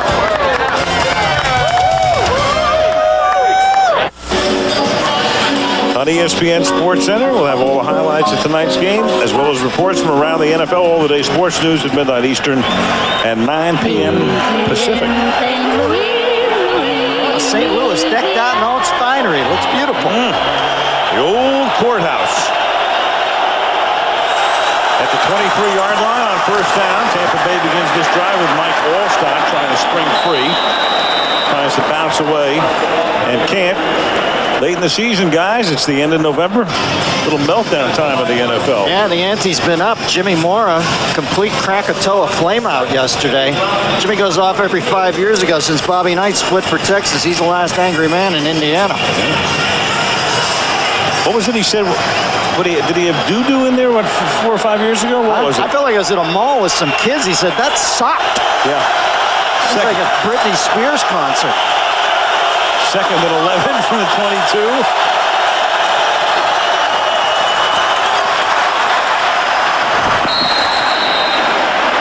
Off Dunn's hands. I wasn't impugning Britney there. I'm naturally a fan of her work. I'm just saying that's how kids talk, you know. Jimmy. And you know what? I'm not unconvinced, Dana. Do you remember that low-high hit that Peyton Manning took late in the preseason? He still doesn't look like himself. I mean, no, he's got the job, but I'm wondering if he's... Yeah, I think that jaw is affecting him because you've got to step into every throw you make, and if you're leading with your chin and your chin's broken, that's got to affect any quarterback. There's Lynch trying to work out the kinks. 3rd and 11. Tampa's 5 out of 5 on 3rd down in this half. Johnson throws, and that's not even close. First, they might wire Morris' jaw shut after yesterday. Now that was a great defensive stand there for the Rams. Stuffing Allstott on first down, brought up 2nd and 3rd and long. And the Ram defense playing a lot better in that series than they have earlier. I dig Jimmy. It's just, you see him get frenetic like that. It hurts me deep. Here's Mark Royals sending it to the 37-yard line. And As-Hakim is stopped. The flag comes in.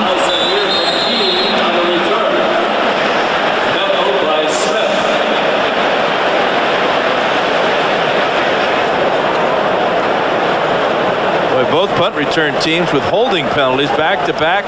Tampa Bay cost themselves some pretty good field position on the last punt for the Rams, and now the Rams are going to get called, and that will push their offense back.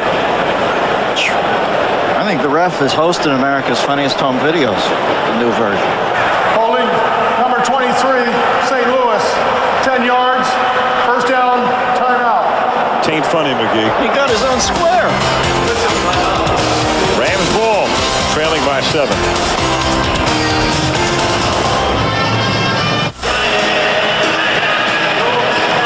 Well, tomorrow night at 9 Eastern, 8 Central, you'll see just how provocative Blue can get. It's a brand new episode of NYPD Blue. Tomorrow right here on ABC. Marshall Faulk is in the game. Marshall Faulk has the football. Back spasms and all gain of 1. Let's check in with ED. Well, Al, linebacker Derek Brooks said that they have been their own worst enemy about their defense because they set the standard so high in 1999 and 2000 that anything less than great is just not good enough. He said they're playing good, but they have given up some big plays this year. But tonight, the biggest play that they've given up has been 42 yards to a big play offense. Done a good job, all things considered. The Rams did move down the field, tie the game up, have the ball right now. Tampa Bay, after reclaiming the lead up by 7, as Warner surveys on the move, and the pass is incomplete, throwing it into a whole bunch of white shirts. Crowd wants a flag. There is none. Intended for Isaac Bruce, covered by, among others, Jamie Duncan. Talking about the standings in the NFC West earlier, there are the Rams 8-1, and then we'll factor in tonight's result shortly. 49ers 8-2 after that win yesterday at Indy. Here are the Falcons right back in the middle of things at 6-4, and in the Central, Chicago has won 8 of 10. The Packers, who are on Monday night next week, a game back, and then the Bucks in a pivotal game for them tonight. Cannot believe the Niners now. That is. Yeah. 3rd and 10 from the 28-yard line. Warner fires, and it's incomplete, and he's lucky it wasn't intercepted by Dexter Jackson. He tried to jam it into Torrey Holt, and he was in the middle of a defensive triangle. Boy, Jackson, he's got to make this catch. So he can pick it up. He's got a lot of room to run. Not sure where Kurt's going with this one. Right between the defenders, and Jackson drops it twice. So again, 3 and out for the Rams. And Warner overtly showing his frustration with Mike Martz on the sideline. And that is blocked. Baker's kick is blocked by the Bucs. And it doesn't matter who recovers. It's going to be Tampa's ball at the 20-yard line. Robbie Abdullah with the block. I was talking to Joe Marciano, that man, before the game. I said, who's your hot guy on coverage? He said, Robbie. That was a jailbreak, Al. Yep. They were pouring it. Rondé Barber and Raheem Abdullah right here. Watch the two of them. Barber goes to the outside. That forces Baker to step right into the block. Watch Abdullah, 27, splitting the blockers. That's good scouting report there because Baker leaning to his right, that's where the pressure came. That's why they got the block. Not too often you'll see guys split a punt block. First punt he's had blocked this season. This is Johnson on first down, going for 6, and would have had it, but he overthrows Todd Yoder, the number 2 tight end. You can almost pardon Brad for overthrowing Yoder. Yoder hasn't caught a pass all year, but I think Brad saw him so wide open that he hurried the throw.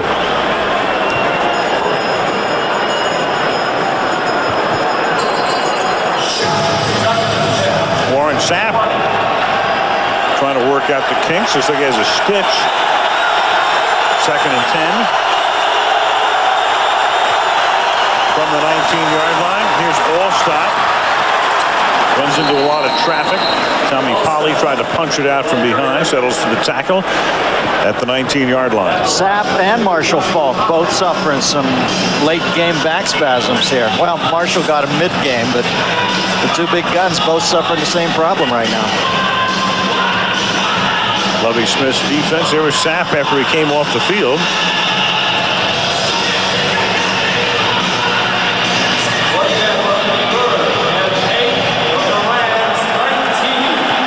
Trying to work it out. 3rd down and 9 upcoming for the Buccaneers. Buccaneers have got to be thinking field goal here. Wonder if Sapp pulled his back, lifting Falk. Keyshawn Johnson lines up in the slot to the left. Brad Johnson comes back to Dunn, sets up the screen. Good blocking, pays the price as he gets to the 11-yard line. He's short of the first down by 2, and that will set up a Gramatica field goal attempt of about 29 yards. And that's just about the distance that he missed in the first quarter, wasn't it, Al? They're actually going to give him a much better spot than I thought, Dan. They're going to be closer to the first down than I thought. They're going to bring the sticks out. I thought he was stopped on the other side of the 10. Boy, Warwick Dunn has really carried this Buccaneer offense here in this second half. Look at this. Well, he's got it. No. What are they going to say? No? Well, it's not the strap there that counts. It's the actual metal part of the post right there. So this is a half an inch away. Not even a link. Look at that. All right, they need an angstrom.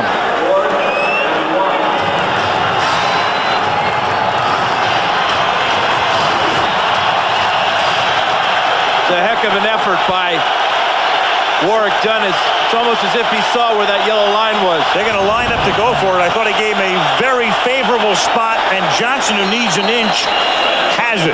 That's when you go for that quarterback sneak. 6'5", 225 pounds. Again, perfect on the sneak. You know, you take a look at that other play, and again, we go back to they don't have a challenge. Otherwise, you could have challenged the spot on the earlier play. Well, he challenged the spot earlier in the game. Used both challenges in the first half. Because I thought Dunn was stopped well shy of where they put the ball down. In the meantime, on 4th and a link, they go for it. It's 1st and goal now at the 8-yard line.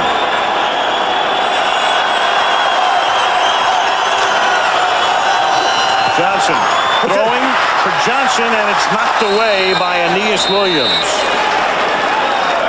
Just a little flat on that pass. Hey, Dano, should have put a little more air under it, maybe? Well, you'd like to think that Keyshawn could out-jump Aeneas Williams at 6'4" and 5'11", but Aeneas, I mean, he ran that pattern perfectly with Keyshawn.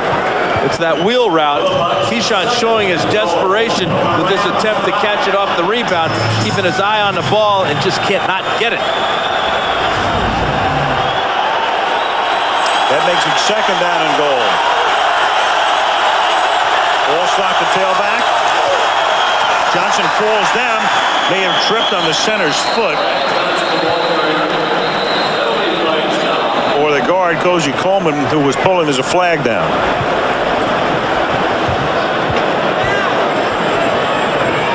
I think Jeff Christie stepped back on his foot, Al. And the play was actually, in effect, whistled dead before the snap because of a false start. Illegal formation. Number 71 was on the end of the line. Tampa Bay. Penalties declined. Third down. Jerry Wunsch. Yeah, the Buccaneers had two tight ends over to the left side of the offensive line and a wide receiver outflanking there. No wide receiver on Wunsch's side on the line of scrimmage. So now it's third down and goal. Johnson comes up in the shotgun. They'll spot the ball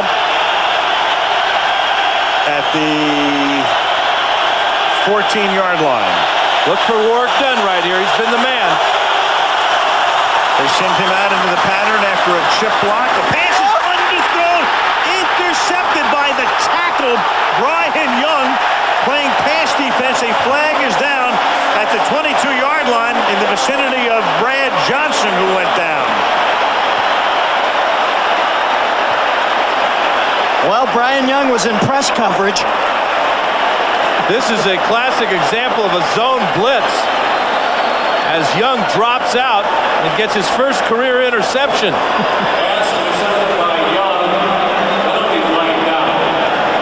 The flag is after the change of possession, so it will not negate the interception.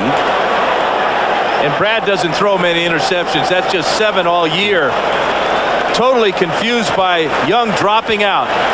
He doesn't throw many interceptions to begin with, much less to defensive linemen. Holding number 67 offense. That penalties decline. Personal foul. Plum looks like he's been through the war. On number 72, St. Louis. That's a 15-yard penalty. First down, St. Louis. That was a Hanatu for the personal foul after the play. But the interception by Young counts. And wasn't that a pretty fascinating series of events? Dungy gives up the opportunity for the field goal to get the touchdown. The next thing you know, the Rams are still down by 7, and they get the ball. And really all the Buccaneers need there is a field goal to get a 10-point lead. The way their defense is frustrating the Rams' offense, that might have been good enough to win the ball game. I agree. But they were so close. I mean, it was so tempting. Fourth down and an inch. And there's Warren Sapp. Warren's got to grab his helmet, go to work. Go to work with his team, still up by only 7. And how big was that penalty on Chidi Hanatu that negates the run back of Brian Young? Right, 15 yards. Instead of the 36, they take it at the 21-yard line. So now they need 79 yards instead of 64. No problem.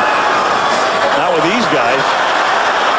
They're going for it all right here, and the pass is pulled in by Torrey Holt at the Tampa Bay 43. So they get about half of what they need on one play. Well, you get the feeling they believe they can hit the switch whenever they want to. That's because they have so much speed. Holt is no longer running this route on the corner. He's running it on the safety, Jackson. The fake to the inside, that got Jackson to turn around. And the strong gun of Warner puts the ball right on the money. That's when you got great speed, when you can get on the safety and make moves on the safety 25 yards down the field. First down at the 42 after a 36-yard pickup. Now Warner under pressure. He gets banged down by Barber as he gets the pass away, incomplete, intended for As-Hakim.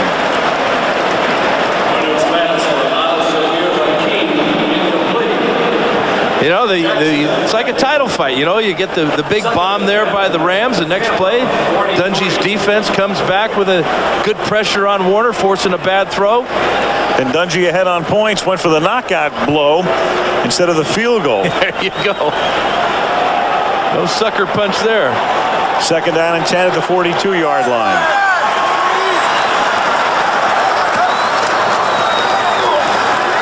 Warner throws underneath, hauled in at the 39-yard line by Marshall Faulk, who's tackled by Derek Brooks at the 37. Quickly to Melissa. Al, back spasms must be contagious tonight. Marshall Faulk had them earlier, and Warren Sapp just had them. You saw him on the ground writhing in pain. The trainers massaged his back. They popped it. He stretched it, and he said there was no way he wasn't coming back in. See how simpatico Missy and I are? Just like Oliver and Lisa Douglas. Well, Tom Newton, who was hurt earlier and then got into the game, banged up again, and he looks like he is finished for the night, and that will move Frank Garcia back into his spot.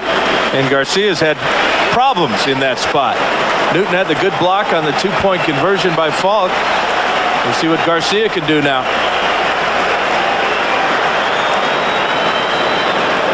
Well, you got to believe when you're watching the St. Louis Rams, huh? I was watching Heaven Can Wait last night. Warren Beatty played quarterback Joe Pendleton, sent from up above, and sometimes you look at Warner and it just seems when the tableau is right, he can step in and do the miraculous. 3rd down and 4 at the 36-yard line. Warner, and a real quick slant to Hakeem, but he throws it behind him. Wow, a rather earthbound throw there, though. Well, when you read the blitz is coming. They've got more men coming than you have blocking them. So you have to throw hot. It looked like Kurt got his feet tangled up a little bit, and that's why this ball went behind Hakeem. And now the Rams are going to go for it on 4th down and 4 at the 36. Question for Tampa, did they bring more pressure or did they play back? Bucks line up with 5 guys along the line. They blitz. Warner throws, and it's intercepted by Donnie Abraham at the 34-yard line. Intended for Torrey Holt. Abraham reads it beautifully, even though Tampa blitzes, man-to-man coverage. He reads it perfectly, gets the pick. That's preparation. You know what the team's adjustments are, then you use your athletic ability to make the play. Bucks ball. Bucks on top 24-17, and they have the ball. Reminder, Sunday television event that's been building since the premiere. It's Alias.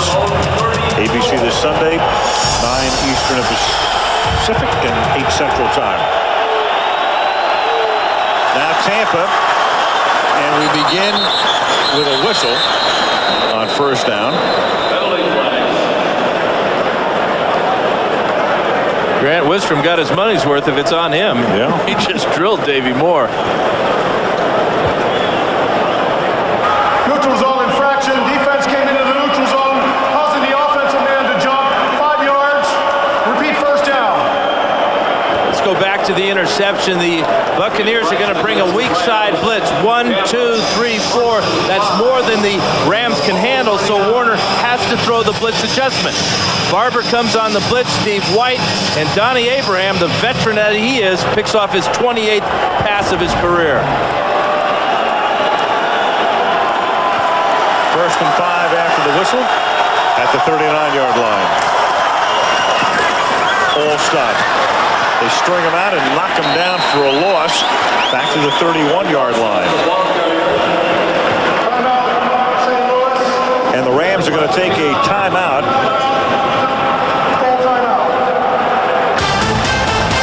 That is their second.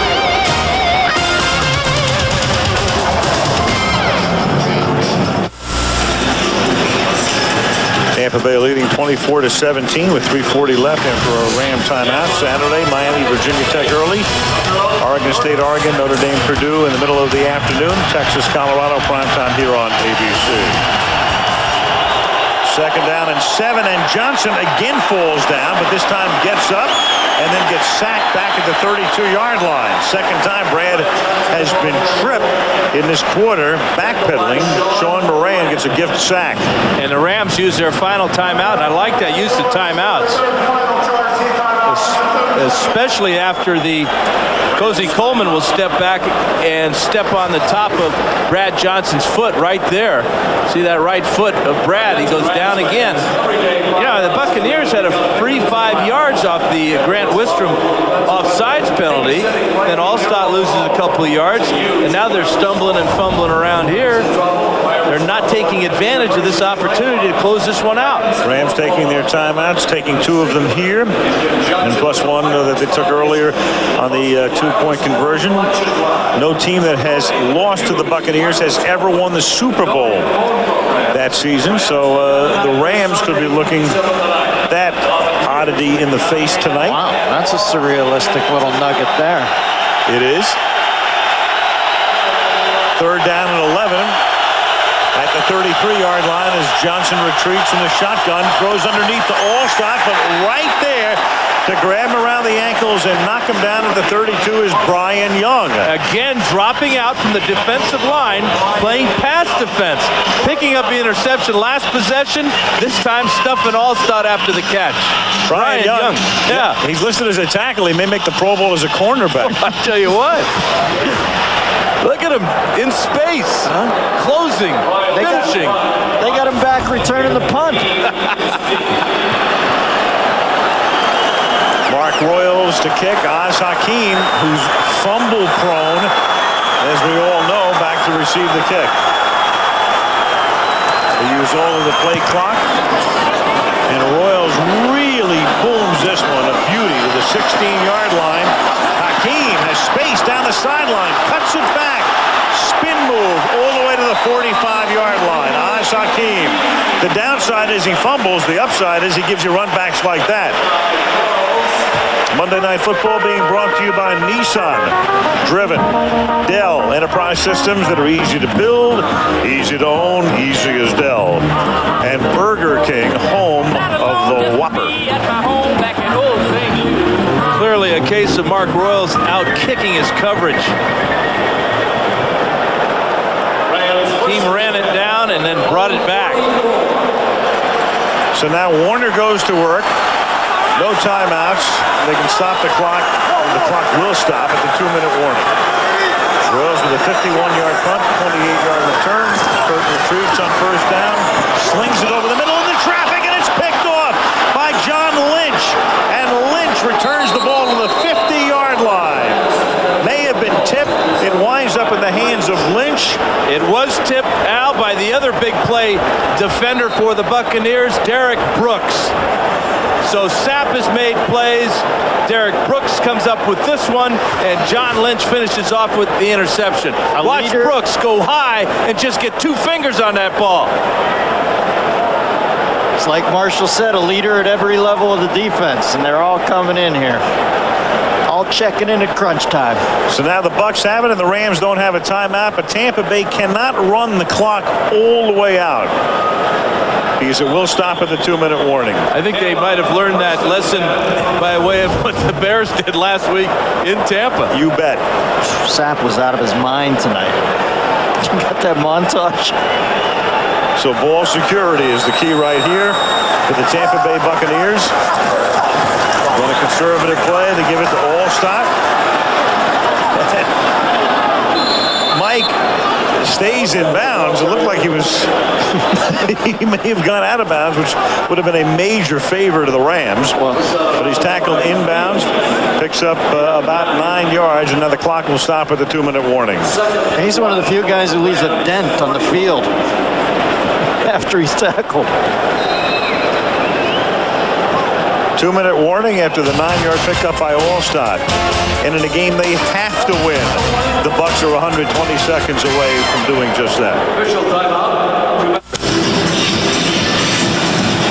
Tampa Bay leading by a score of 24-17. And a reminder, Sunday on the Wonderful World of Disney, the Gale Sayers Brian Piccolo story reprised. Brian's song this Sunday night here on ABC. You know, even with computer-generated images, they can't recreate Sayers' moves. No. They were extremely lateral.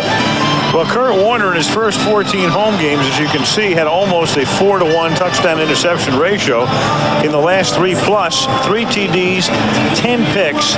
Tonight, the Rams have turned the ball over 5 times. They've had a punt blocked, and they had what I thought was a turnover that was challenged, and the Rams won that one. That could have been another turnover. They had 8 turnovers against the Saints in their only other loss this season. They were outplayed tonight, Al. Yes, they were. No question. No question. The Buccaneers have an 8-minute time of possession advantage. They kept the offense off the field. They made the Rams drive the length of the field, and they were opportunistic. And they could get their hands on the ball. Well, this is a first down. In effect, it would end the game, and it is. It is a first down.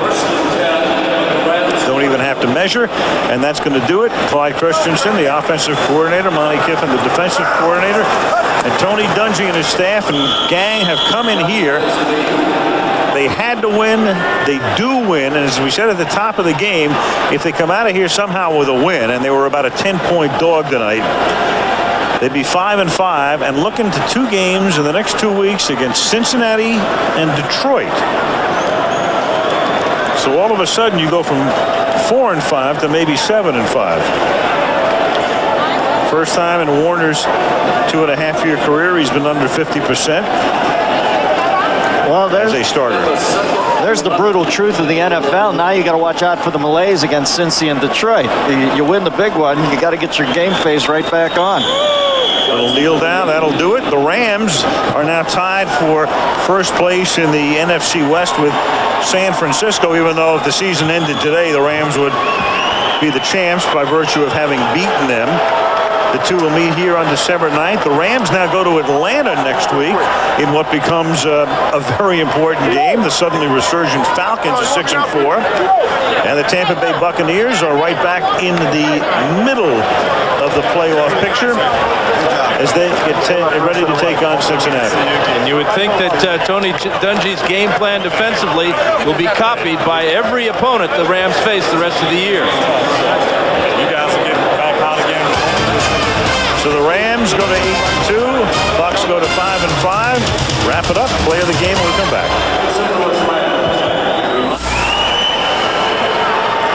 Buccaneers upset the Rams tonight, 24-17. Let's go to the field, Melissa Stark. All right, Al, 3 sacks by the Buccaneers tonight, 2 by this guy right here, Warren Sapp. How were you able to shut down this high-powered Rams offense? Well, it was just a matter of keeping the ball in front of us, and they got a few big plays, and they made a couple plays here and there, but we were just going to keep rallying and keep lining up and keep hitting them and punishing them and make them work for every yard they got.